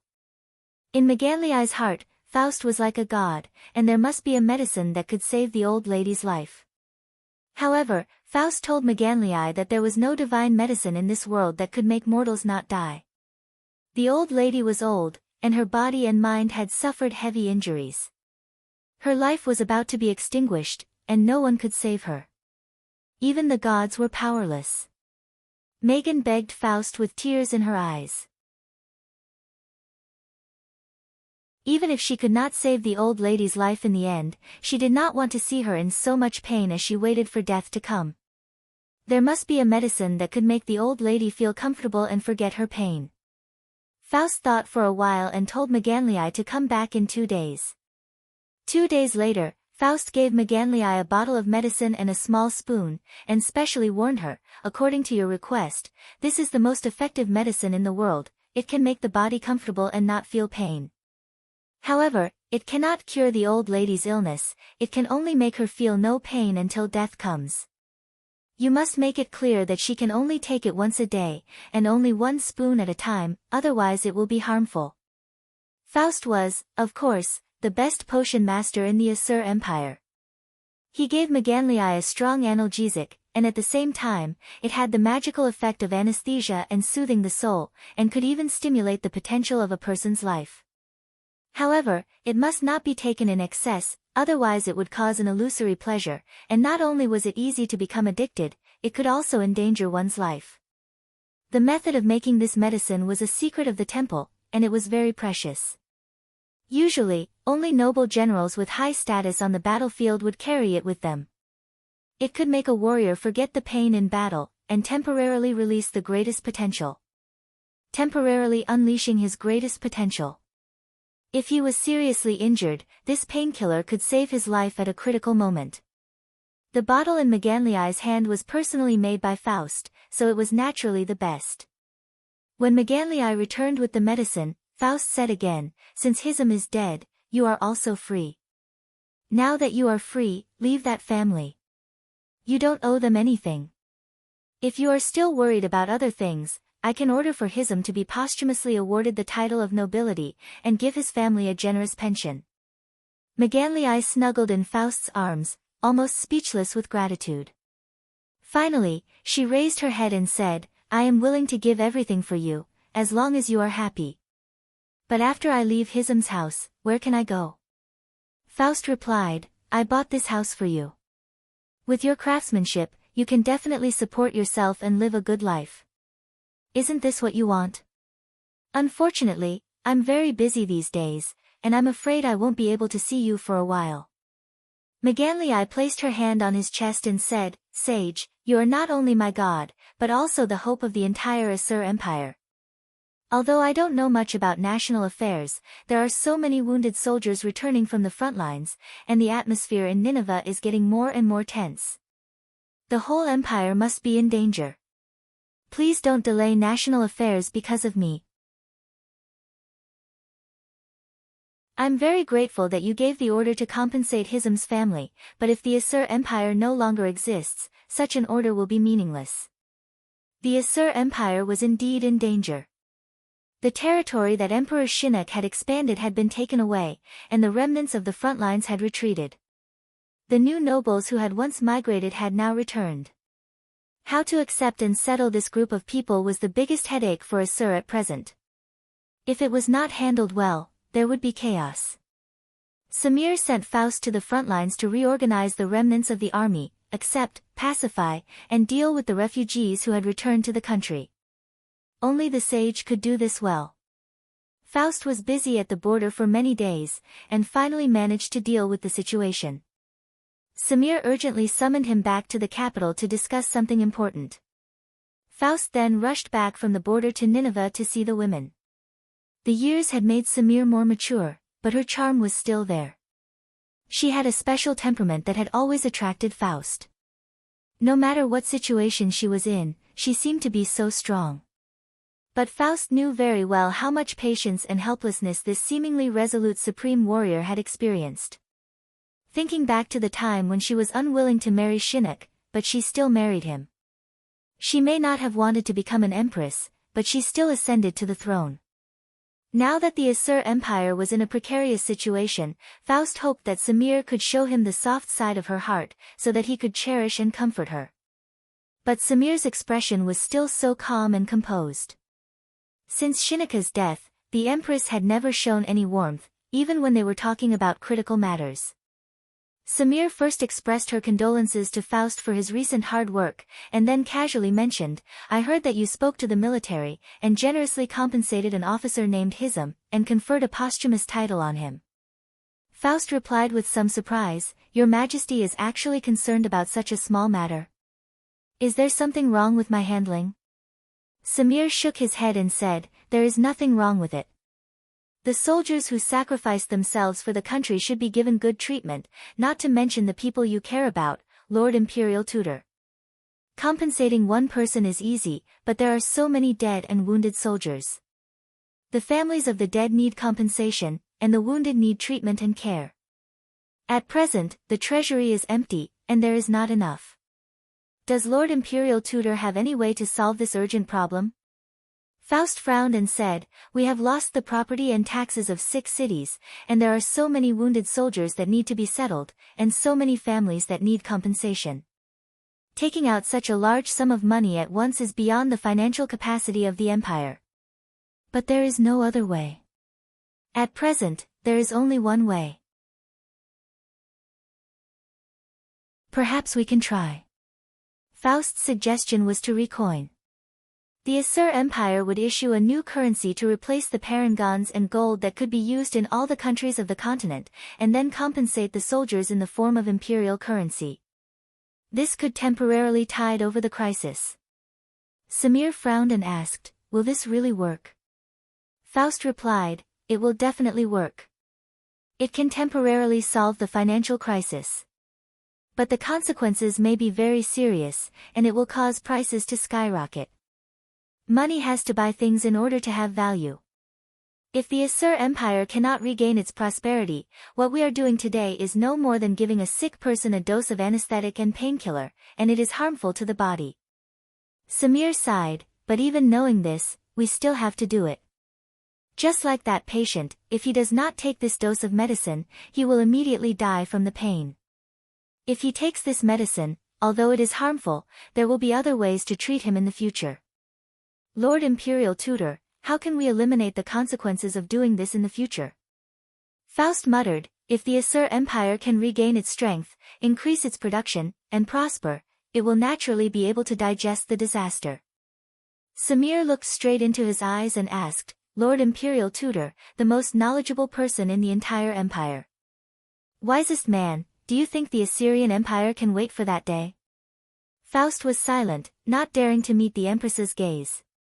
He lowered his head for a long time before replying, if the Asur Empire does not exist, will your Majesty still need to consider so many problems? We can only solve the problem in front of us first, and there may be a turning point in the future. When he said these words, Faust's heart was filled with pain and helplessness. His life's ambition was to use his knowledge to bring prosperity to the Asur Empire. In the process, he would also achieve his ideals and pursuits. But now, the prescription he prescribed for the financial crisis of the Asur Empire was a poisonous and bitter medicine. Although it could temporarily maintain the empire's operations, it would bring suffering to the people. To be honest, this suffering was not caused by Faust, nor was it caused by the prescription he prescribed. It was the inevitable consequence of the Asur Empire's defeat and decline. Faust was only trying to maintain the financial crisis of the empire, and gave a patient a dose of anesthetic to temporarily relieve the pain. He knew the cause and effect of everything, but that was the only thing he could do. Samir's voice was full of regret, and she asked again, Faust, even you are feeling despair. Are you going to give up? This was the first time she called him by his name. Faust shuddered and raised his head, no, I am not willing to give up. As long as your Majesty is still alive, I will do everything I can. Samir, you should know my heart. The fiery love I have for you has never been extinguished. Everything I do is not only for the empire, but also for you. He also called Samir by his name, finally expressing the love in his heart. Samir was slightly moved, but she quickly regained her composure. She lowered her eyes and said, Lord Imperial Tutor, I have always known what you are thinking, but please don't say anything more. I respect and thank you, but I don't have the feelings you are looking for in my heart. After Seneca's death, I inherited the throne, but I have to watch the country fall in my hands. Is this the punishment of the gods? Faust could not help but stand up and take a step forward. Do you want to give up the throne? Forgive me for being bold, but I can see that you are not willing to sit on this throne. If you hand over the throne to Seneca's son, I am willing. What is he willing to do? Before he could finish, Samir waved her hand and interrupted him. She regained the majesty of an emperor and said resolutely, "I will not give up the throne at this time and let someone else be the ruler of a fallen country. I will do everything I can to save Assyria, even if it is beyond saving. Lord Imperial Tutor, are you willing to do the same? Not for me, but for yourself." Faust placed his hand on his chest and said, "Of course I am willing to work for the prosperity of Assyria. This has always been my vow. Your Majesty, what do you need me to do?" Samir looked up at him with an indescribable expression. She slowly replied, "I am thinking about something. Perhaps it is the last hope to save Assyria. I will ask for your help when I have thought it through. Oh, there is one more thing I forgot to tell you. Something happened to Hismu's family not long ago. Hismu's mother died from overdosing. The servants accused Hismu of taking in a prostitute named Maganlii. It is said that she poisoned the matriarch's mother to death." Faust was shocked. He did not have the time to ask Samuel how he knew about the case. He blurted out, "How is that possible? What happened to Maganlii now?" Samuel looked at him and answered unhurriedly, "I don't think it's possible either. The sheriff who investigated the case found the medicine she gave to matriarch. It turned out to be the magic medicine that only the honorable noble generals could receive from the temple. But no matter how they interrogated her, Maganlii did not tell them who gave her the medicine. She only said that a miracle happened and that it was a gift from the gods. Lord Imperial Tutor, what do you think of this case?" Faust replied, "The medicine is real. The girl would never poison the old lady. It should be the old lady who took the medicine improperly. Your Majesty, you seem to know something about me. I was the one who gave her the medicine." Samir retracted his gaze and nodded. "I see. Maganlii is still in prison. Since the Lord Imperial Tutor has said so, she is innocent. You have just returned from the front lines and must be tired. There are still many personal matters to deal with. Please leave." Why did Maganlii refuse to say Faust's name? Because she could not explain why Faust gave her this precious magic medicine. During the war, this kind of medicine was prohibited among the people. It was specially provided by the temple to the high-ranking military generals. She used to be a prostitute. Hisham was convicted of causing trouble for her and later took her home. Although Hisham did not marry her, in the eyes of others, she was undoubtedly Hisham's woman. Even if she was just an abused maid in Hisham's house, she was still Hisham's woman. The sage state teacher Faust, who was revered by tens of thousands of people in the empire, had actually schemed to get close to her and hang out with a woman like her. No matter if she had seduced him or he had seduced her, this was a serious blow to Faust's prestige and reputation. Even if Maganlii said it, no one would dare to believe it. Moreover, Maganlii was full of gratitude to Faust. Why would she hurt his reputation? Faust left the palace and returned to the divine temple. He immediately ordered someone to summon the security officer of Nive city and let Maganlii go. Since Faust had said in front of Queen Samir that the medicine was given by him, there was no need to hide it from the sheriff. However, his explanation was very dignified. In the temple, the sage imperial tutor happened to hear Maganlii's prayer to the gods. The girl prayed to the gods for the mother of a soldier who had died in the war. She hoped that there would be a magical medicine that could soothe the old lady's pain. Faust was moved and gave the girl a bottle of medicine. He told her what to pay attention to when taking the medicine. The girl could not have poisoned the old lady. It was the old lady who broke the taboo when she took the medicine. Maganlii was acquitted. In fact, she had already explained to the sheriff that the old lady felt very comfortable after taking the medicine. She did not listen to the sheriff's warning and secretly took more of the medicine. The more she took, the better it felt. The old lady could not help but take a few spoonfuls every day. In the end, she lost her life. Hism's mother was already so ill that she didn't feel any pain. However, if she took too much, she would die even faster. The sheriff knew that if no one had accused her, he wouldn't have charged Maganlii with a crime. There were two main reasons for detaining the girl in prison. One was that Hism's family would not let her go. The other was to find out the origin of the forbidden medicine. As soon as Faust spoke, the sheriff naturally did not dare to say anything else. He could only praise the sage imperial tutor for his compassion and virtue. He then immediately rushed to the prison to release Maganlii. Faust felt very sorry. The medicine he gave the girl out of kindness had almost killed her. He also knew why Maganlii had insisted on not saying Faust's name during the interrogation. He was filled with gratitude. The poor girl still did not know that Faust was the one who had injured Hism and disappeared.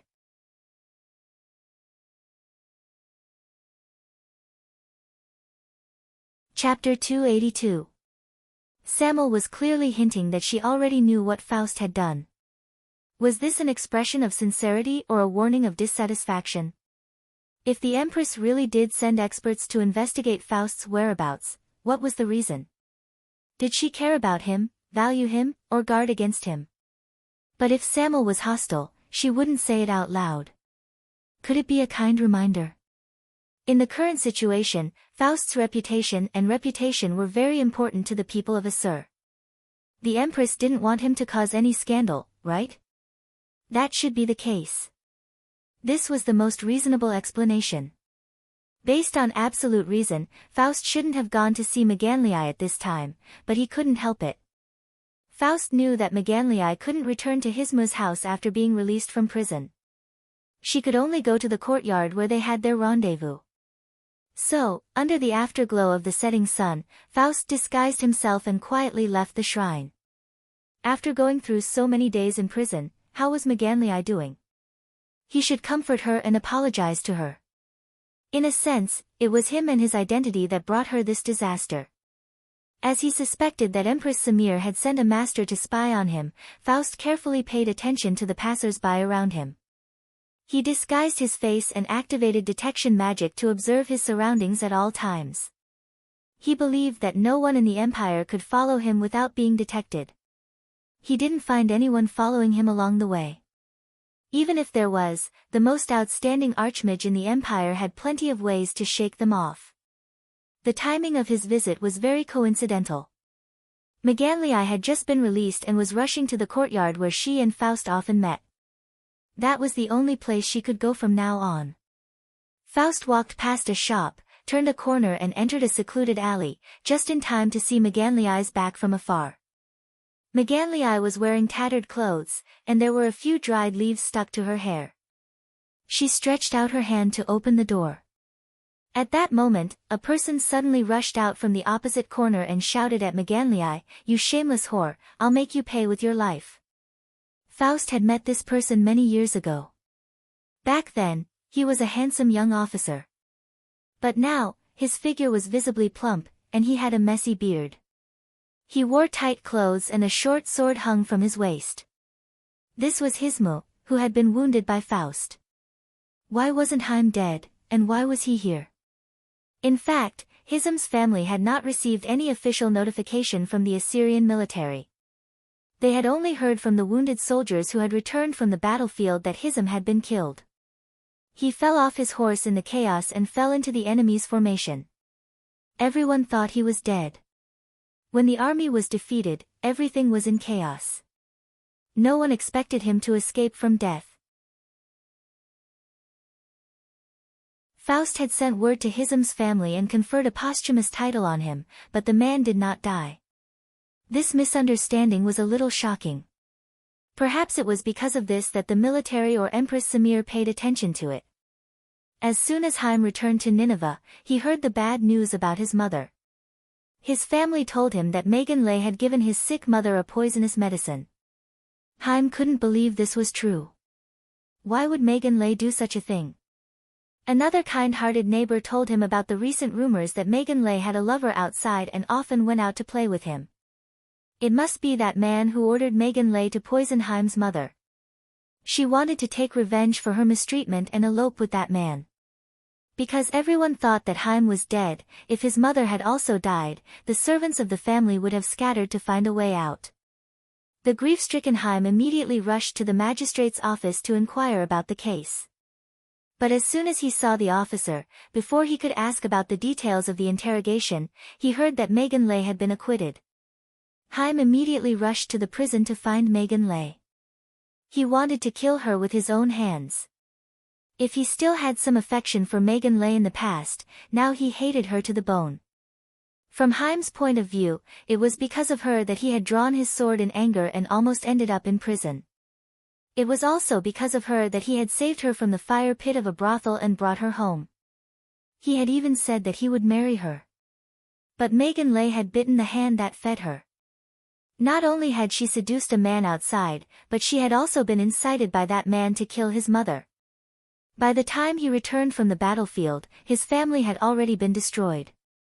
Grief and resentment had drowned Haim's reason. He wanted to find Megan Lay to settle the score and find that man. He wanted to make the adulterous couple pay for what they had done. In his anger, Haim still retained a trace of sobriety. He knew that after Megan Lay was released from prison, it would be impossible for her to return to her original home. If she wanted to find a place to stay, it would be to find that man. This was the clue he was looking for. With a sharp blade hanging on his waist, Haim quietly followed Megan Lay from the entrance of the prison to this secluded alley. He finally knew her destination. This should be the man's home. When Megan Lay was about to open the door, Haim finally couldn't bear it and rushed out. He wanted to grab Megan Lay on the spot, kick the door open, and interrogate this adulterous couple. He couldn't let either of them go. Never in his wildest dreams would he have imagined that Faust would appear at the other end of the alley and cast a detection magic. Faust saw Haim fiercely rushing towards Megan Lay, and couldn't help but panic. The distance was too far, and Megan Lay was between him and Haim. Faust was afraid of hurting Megan Lay by accident, so he used the simplest method. He cast air element magic from a distance, and an invisible force wrapped around Haim's figure like a whirlwind, sweeping him away. Get out! Fortunately, it was Faust. If it had been anyone else, they would not have been able to stop Haim in time. Faust knew that Haim was a 6th-level warrior, and it had happened suddenly, so he used a lot of force. Haim didn't even have time to pull out his sword before he was sent flying. The back of his head hit the corner of the alley, and he fell to the ground without a sound. Megan Lay didn't see Faust at the other end of the alley. She screamed in horror when Haim rushed over and suddenly flew away. Faust was about to go over when he suddenly noticed a large group of people coming from the other end of the alley. A voice shouted, "What happened? Who is that on the ground? Why is he carrying a sharp weapon in the capital?" Hearing this voice, Faust was shocked. It was the captain of the palace guards, the supreme warrior Crips.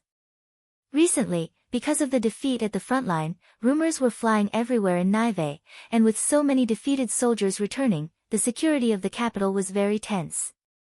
Samir had sent the palace guards to cooperate with the garrison to strengthen the patrolling force. Crips was also one of the main generals in charge of patrolling the city. How could it be so coincidental that Crips led his guards to patrol the city? If it had been an ordinary guard, Faust would have been able to settle the matter here without leaving a trace. But with Crips present, Faust couldn't do so. If he openly showed up and went all out, of course Crips wouldn't be Faust's match. But Faust had come in disguise, and it was impossible for him to cover up what had just happened without revealing his identity. For example, he could knock out all the patrolling soldiers and take away Megan Lay, or get rid of Haim without leaving a trace.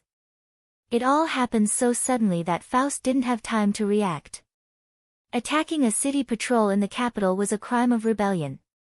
If Faust really did make a move against the Crips, then even the entire street would be torn down. It was impossible for such a huge commotion to not expose his identity.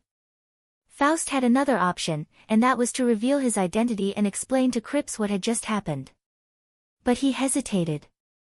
Why would the dignified chief high priest of the empire come here in disguise? What was going on between him and this girl? And why would Faust make a move on Haim? No matter how hard Faust tried, he would not be able to explain it clearly. If everything was made clear, it would be the most absurd scandal in the imperial capital. It would greatly damage the reputation of the sage imperial tutor, and it would even affect the prestige of the imperial shrine. While Faust was hesitating, Cripps had already rushed into the alley with a group of guards. Someone bent down to check on Haim's situation, and Cripps was already shouting at Megan Lay. Just at this moment, a melodious bell suddenly rang out from the direction of the palace. The rhythm was very special and very concentrated, and it rang many times in a row. A patrolling guard asked Cripps, "My lord, what's with this bell?" Cripps replied, "That's the signal for His Imperial Majesty to summon all the important ministers of the capital to the palace. It seems that something big is about to happen, or that His Imperial Majesty has an important order to issue. Our duty is to patrol the city. Continue to patrol the city and don't make any mistakes. Everyone, be extra vigilant." Faust hid himself and glanced at the alley. Finally, he stomped his feet and turned to rush to the palace. The signal from the bell was very urgent. There must be an important military matter, but it had to happen at this time. The bell gave the hesitant Faust the best reason and excuse. He didn't leave on purpose, but he had to leave because of the bell's summoning. History seemed to have gone through another cycle.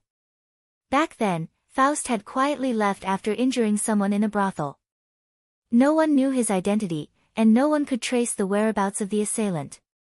All that was left was the lonely and helpless Megan Lay. But today, he had sent Haim flying and smashing him into a corner. Just then, the patrolling guards had arrived, and Faust had quietly left again. It was already dusk, and the sky was gradually darkening. The city of Nineveh was lit up with specks of light. All the ministers of the imperial capital who were above the rank of deputy head had already rushed to the great hall of the imperial palace. Everyone was asking what had happened, but no one knew. Seeing that Faust had arrived, everyone asked the sage imperial tutor, but Faust was also confused. At this time, Samir finally entered the hall, surrounded by the servants. She ascended the throne and specially gave Faust a seat to the left of the Empress' throne. Empress Samir announced two things. The first was that, under Faust's suggestion, she would issue new coins to solve the urgent financial problems of the empire. The second matter shocked all the officials. Empress Samir ordered Seneca's son to oversee the country and appointed Faust as the regent. As for the Empress herself, she had to leave the royal capital to personally patrol the borders and reorganize the army. Now that Hittite had been destroyed, and the Assur Empire was surrounded by Pots, the next battle would happen sooner or later. No one knew when Cyrus would attack Assur, but they couldn't just wait for death. They had to be prepared. At this time, Empress Samir would personally patrol the borders and reorganize the defeated legions. This was the last resort to boost morale and save face. Samir would personally go to the borders, leaving Seneca's son to oversee the country and appointing Faust as the regent. This was also a precautionary measure. If anything happened to Samir, the country's affairs would be handed over to Faust, and Faust would help the new emperor succeed the throne. With the current situation, if Samir wasn't around, Faust might even usurp the throne. But if Faust's actions were meaningless, Samuel was not worried about it. If something happened to the Empress, and the Assur Empire was about to be destroyed, who would be willing to usurp the throne and become the ruler of a fallen country? Just as he ascended the throne, the country would be destroyed. If Faust really had the ability to save the Assur Empire, then even if he usurped the throne, no one would care. Faust's status and glory had reached the peak of his life. The ministers expressed their blessings and praise to Her Majesty, as well as to the sage imperial tutor. In such an important occasion, Faust was a little distracted. He wasn't in the mood to listen to the praises of the ministers, but he kept thinking about Meganlii. He didn't know how she was doing. He even hoped that this court meeting that would decide the fate of the empire would end quickly, so that he could send someone to inquire about Meganlii's situation. If there was anything, he could try to solve it privately. In short, he couldn't let her suffer anymore. According to common sense, after Samir gave him such an important appointment, he should stay behind and seek an audience with the Empress to discuss the important arrangements of the country. But Faust didn't do so. After the court meeting ended, he wanted to leave the palace with the ministers, but the eunuch stopped him. Her Majesty wanted to see the sage imperial tutor alone. Faust came to a small hall at the back of the palace. It was already late at night, and Samir ordered all the eunuchs to leave. Only then did he speak faintly, "Faust, are you still the sage imperial tutor I know? Are you still the person that the Asur people admire and love? I want to entrust a country to you, but you didn't even ask after the court meeting ended. You didn't even come to see me alone, and just left in a hurry." Faust quickly got up and apologized, "Your Majesty, please forgive my mistake. Recently, I have been worrying too much, and it's inevitable that I'm a little absent-minded. When I heard of Your Majesty's latest decision, I wanted to hurry back and make arrangements. It's already late at night, and I plan to come back tomorrow morning to see Your Majesty." Samir waved his hand, "Please sit down and talk. I know you have something on your mind. But no matter what, don't forget your responsibilities. Just like me, I originally didn't want to ascend the throne, but now that I'm in this position, I have to shoulder my own responsibilities. Faust, are you worried about that girl called Maganlii?" Faust was taken aback. He had just sat down, but he couldn't help but stand up from his chair. "Your Majesty, how did you know?" Samir threw a scroll over and shook his head. "You don't need to ask anymore. I have already ordered the latest case to be reported to the palace. That man called Hismu is dead, and Maganlii was brought back to the Yamen. She admitted on the spot that she killed him. As for how I know about this, there's no need to hide it now. You are very important to the Empire, so of course I will be concerned about your situation and am willing to share your worries." Faust opened the scroll and finally understood what had happened after he left. Hismu was dead. Although Faust didn't want to kill him, he had used too much force in a moment of desperation. The warrior flew out and hit the back of his head against a wall, killing him on the spot. He had managed to escape with his life in the midst of thousands of soldiers and horses, but he didn't expect that as soon as he returned to the imperial capital, he would first learn of his mother's death, and then inexplicably lose his life. While the ministers were discussing in the palace, Crips brought Hismu's corpse and Maganlii to the Yamen and called the sheriff to interrogate them overnight. Although Maganlii was weak by nature, she wasn't stupid. When she woke up, she also realized what had happened. Faust must have secretly sent Hismu flying, but because of the arrival of the city guards, he couldn't reveal his identity and left. At that time, the palace bell was ringing urgently to summon the ministers. Maganlii didn't say Faust's name. She confessed to Crips that she had pushed Hismu, causing him to lose his balance and fall backward, hitting his head against the wall. How could a 6th-level warrior like Hismu be fatally pushed by a weak woman like Maganlii? He had been injured on the battlefield not long ago and had yet to recover, so it was entirely possible. As for why the two of them had a conflict, it was easy to explain. Hismu's family had accused Maganlii of poisoning the matriarch. That bottle of medicine was indeed given by Maganlii to his mother, and if taken improperly, it would indeed be life-threatening. When Hismu returned, he naturally wanted to find Maganlii and ask her about it. The sheriff also called in Hismu's neighbors to question them, but many of them said that Maganlii had betrayed Hismu and had a lover outside.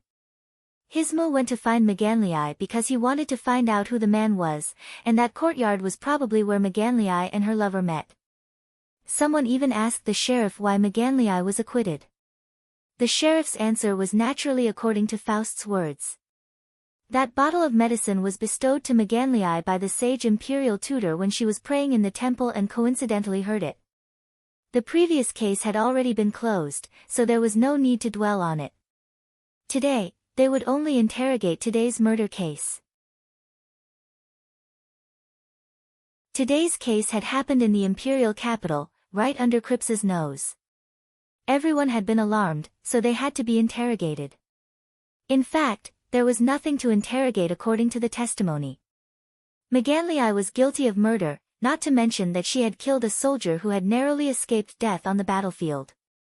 Moreover, the imperial army had just issued an order that Hismu would be reinstated.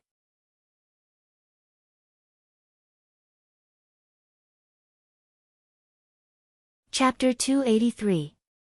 Yen was reluctant to say that Megantier's actions were self-defense, because Haim didn't even draw his sword when he died. Under the agitation of the crowd, no one was willing to defend her. The magistrate asked who Meganliai's lover was.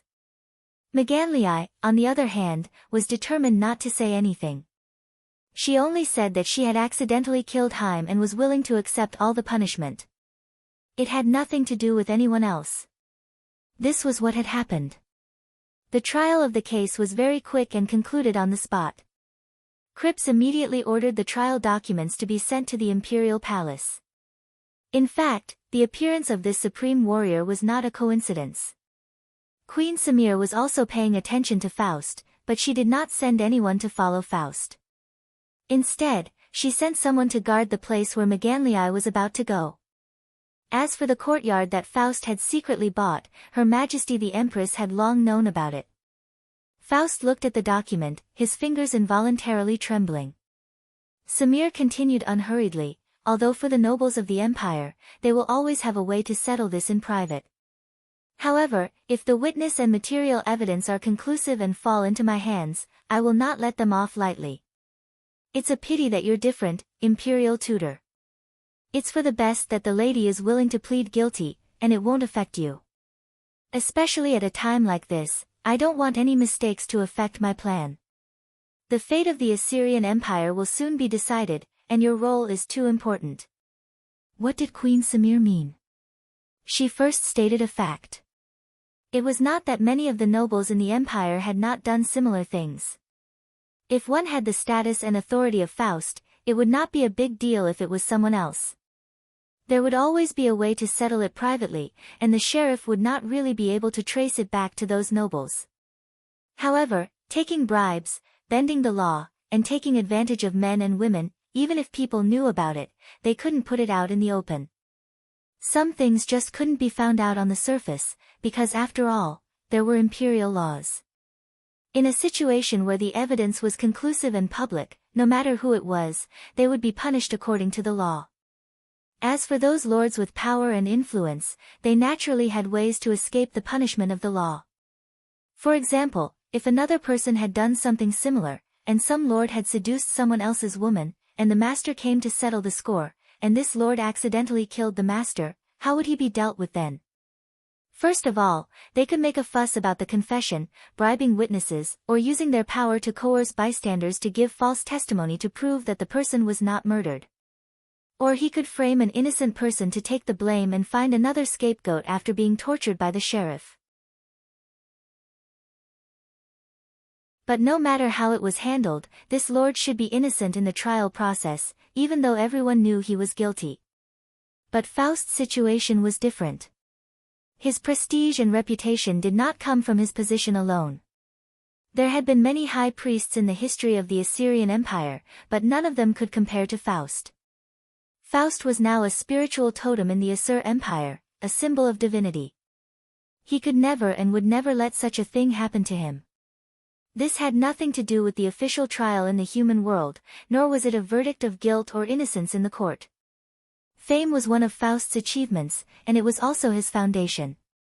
But this case was very special, because the victim was a nobleman, an officer who had killed the enemy on the battlefield and returned with injuries. In today's special circumstances, it was necessary to investigate clearly and give everyone, especially the soldiers at the front line, an explanation. The murderer must be severely punished, and Meganliai readily confessed in court, which was the best outcome for everyone. The kind-hearted girl did not implicate anyone, nor did she mention Faust's name. She did not need the sheriff or the sage imperial tutor to bend the law. She was not forced, and she solved all the problems on her own. For Queen Samir, she was going to hand over the ruling power of the country to Faust, so there was no need for her to be disturbed. Seeing that Faust was silent, Samir added, "That girl was willing to die to protect you. The sage imperial tutor is really charming." Faust suddenly put down the document and knelt on the ground, prostrating to Samir. Your Majesty, she did not kill Hismu. I am the murderer. I can't let an innocent person plead guilty, I beg you. He wanted to ask the queen something, but he did not say it, but his meaning was self-evident. Samir also rose from his seat and looked at Faust. With your status, there is no need for you to bow to me like this. Apart from the coronation ceremony, today is the second time, and it is for a prostitute in the city of Nive. In today's situation, even if I want to pardon her, I must have a convincing reason. Faust's face was ashen. He looked down at the ground and said, Your Majesty, do you want to announce the truth of the case? If that is the only way to save her life, I can't blame anyone. Samir stretched out her hand, and an invisible force lifted Faust up. This detail inadvertently revealed one of her secrets. This supreme warrior was also proficient in high-level magic and had been taught by the power of the origin. Her Majesty sat back down and said with a blank expression, You want to save her, but I called you here today to talk about how to save the Asur Empire. Sage Imperial Tutor, the case has been settled. Can we talk about national affairs first? Faust still had his head down. Reason and responsibility tell me that of course, national affairs are the most important, but can I beg your Majesty? Samir interrupted him again. There is no need for you to beg me. How can I refuse your request? Even if you do not ask, I should help you. I have ordered that after Maganlii is detained, there is no need to punish her or torture her for the time being. Everything will wait until I return. If I leave the imperial capital this time and return safely, I will find an appropriate way to pardon Maganlii. If I do not return, the Asur Empire will be under your control, and you can find a way to pardon her or save her. Seeing that Samir's words were serious, Faust had to temporarily put aside his distracting thoughts. He stood there and asked, Your Majesty, I feel that this time you are not just going to the border to inspect. Is there some secret operation that you want to carry out personally? If you still trust me, please tell me. Samir nodded and said, At least you have not lost your wisdom, nor have you forgotten your concern for national affairs. I told you during the day that I was thinking about something that might be the last chance to save the Asur Empire. The decision I made tonight is related to this. The Empress waved her hand, and a light appeared in front of her. It was a map of the continent. Faust calmed himself down and waited for her to continue. Suddenly, Samuel asked another question. Faust, is it true that the passionate love you have for me in your confession today has never been extinguished? Faust was stunned. They were going to talk about national affairs just now, why did they suddenly talk about this? Women are women, sometimes it is really hard to understand. He quickly bowed and said, Yes, I swear on my soul. Samir looked at the continent in the light and asked faintly, If, and I mean if, you can choose to either have me or save Maganlii's life, and you can only choose one, I want to know your answer. Faust was silent. His lips trembled, but he could not speak. He did not answer for a long time. Samir raised her head and looked at him. She sighed softly and said, I am a little relieved that you did not say you want to have me without thinking. But the sage imperial teacher, the most knowledgeable and wise man in the empire, the most merciful, compassionate, and omnipotent high priest, why are you silent? Is it so hard to choose between conscience and desire? Faust felt a burning pain in his soul, as if the mark left by Satan was burning. He called out to Satan in his heart, Can you tell me how to choose? What I want is right in front of me. But he replied, My Empress, I cannot lie to you, because this is only a hypothesis, and hypotheses have no meaning, so I cannot answer. A cold light flashed in Samir's eyes, and then it became a little dim. She sighed and said, Well, this is not a hypothesis, it is true. You can make a choice. Either you take away the order to pardon Maganlii now, or you stay in the palace tonight. Faust felt that his body and soul were gripped tightly by an invisible hand. His voice sounded a little hoarse, My Empress, why did you make such a decision? Why did you make me make such a choice? What made you change your mind for so many years? Samir avoided his eyes, looked into the void and replied, I have always known what you were thinking, and today I finally heard your confession. Is it a test from the gods? If the gods must let me choose a man, I have no other choice but you. And after I leave, you may never have the chance to have me, but if you lose me, you will have this empire. Faust could not help but take 2 steps forward, his body already walking into the light. He did not answer the question, but asked anxiously, from your tone, you are prepared to die. Don't tell me that you want to assassinate Cyrus. Samir nodded again, it seems that you will not answer tonight, and you know me very well. Then let's get down to business. Yes, I do want to sneak through the border to assassinate Cyrus.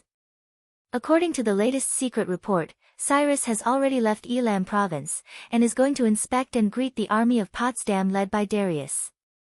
Before that, he will pass through the newly established Lis province, and will appear in a public ceremony.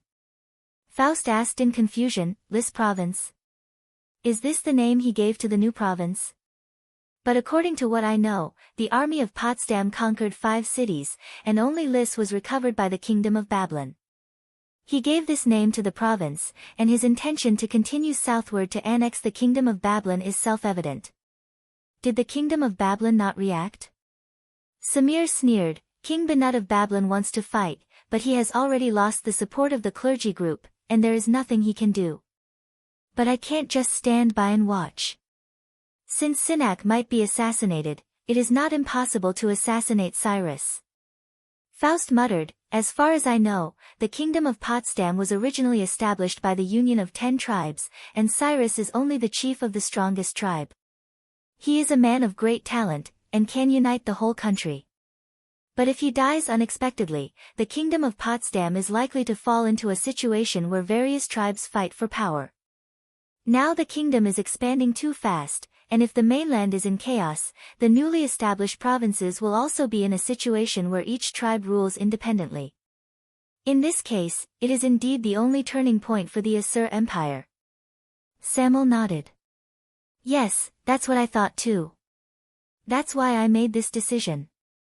I am not a competent king, but I am the best assassin. This is the last effort I can make. Faust's figure had already passed through the brilliance. He couldn't help but grab Samir's hand, and the brilliance that represented the divine spell of the heaven's pivot continent immediately disappeared. He said in a low voice, My queen, you can't go, it is suicide. Samir did not pull his hand back, but stubbornly shook his head, rather than waiting for death here, it is better to go and die. Sitting and waiting for death is certain, but there is still a chance to turn things around by assassinating Cyrus. Besides, I have already made up my mind, and I have no intention of coming back. That is why I ordered Sinak to be the regent, and appointed you as the regent. Faust shouted excitedly, You are the queen, why do you have to go in person? Samir replied, I have carefully thought about all the experts in the empire, and no matter who we send, they will not succeed. It will only be a meaningless death. Only if I personally go in person will there be a glimmer of hope. But to be honest, even if I am lucky enough to assassinate Cyrus, it is unlikely that I will be able to escape alive, so I have to arrange everything in advance. Faust let go of his hand, took 2 steps back, and prostrated on the ground again, Your Majesty, you have forgotten one person, and that is me. Thinking back to the time when I assassinated the adoratress of Isis in Igut, I was able to escape successfully because of you and me. There is a secret that you may have guessed, but today I will officially confess to you, I have also been guided by another power. I know that you are not a simple supreme warrior, and I am not a simple supreme mage. Samir looked down at him, I have made a decision, I must go in person. This is my empire, and this matter is also my responsibility. If I succeed, you still have hope of saving Assyria, no matter what, I trust you. Faust insisted, I cannot change your Majesty's decision, if you must assassinate Cyrus, please let me go with you. It's impossible for you to succeed on your own, and we've been working together for a long time, so there's a chance for us to escape. Samir finally looked a little touched, but at the same time, he asked with some sadness, Faust, are you going to accompany me to die? Faust replied, No, I am accompanying you to save the fate of Assyria. This is your duty, and my wish. If you do not agree, I will still go by myself. Samir squinted his eyes. If that is the case, what about Magareth? Faust, I would rather accompany your majesty to assassinate Cyrus than make such a painful choice just now. Before we leave, please leave a warrant to pardon her. Samuel said, I'll leave an order to pardon her. Regardless of whether you or I die in this assassination, this order will take effect. But if you go with me, what about the affairs of the empire? Who can replace you as an assistant minister? Prime Minister Alpha is getting on in years. Who else in the empire can take charge? Faust, let the Minister of Internal Affairs Loheward assist. Samir frowned slightly. Loheward is the representative of Seneca's faction. Back then, he wanted to appoint Seneca's son and opposed my ascension to the throne. Faust, it doesn't matter, if we cannot return, let him appoint Seneca's son as the new king, this is also what he wants. If we can return, naturally there is nothing to worry about. Samir stood there and looked at Faust silently, not speaking for a long time. The night gradually passed, and a faint light appeared outside the window. Dawn had quietly arrived. The queen finally spoke, the sky is actually getting bright. This morning, I will announce the latest decision. I will appoint Loheward as the assistant minister, and the sage imperial tutor will follow me to the border for inspection. We will depart in the afternoon, quickly go back and prepare, there is no time to bid farewell to anyone. Faust finally walked out of the palace in the faint light of dawn. Samir actually left him alone in the back hall for the night. This kind of thing may cause people to have ambiguous thoughts. But the main character of the story was the sage imperial tutor, Faust, and people would not dare to have any wild thoughts. In fact, Faust did not do anything else that night, he just silently endured Samir's gaze. Faust walked out of the palace, his accompanying guards had been waiting outside the palace for the whole night, and they hurriedly led a carriage to welcome him. Just as Faust got on the carriage, a voice that he had not heard for many years resounded in his soul, Faust, you did not answer Samir's question.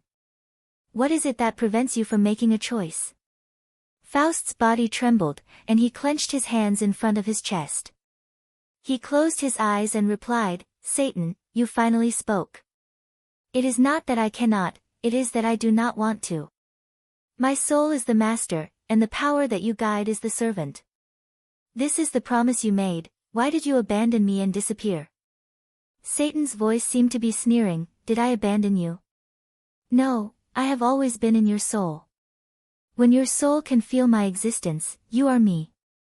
You want to assassinate Cyrus, is it not your own decision?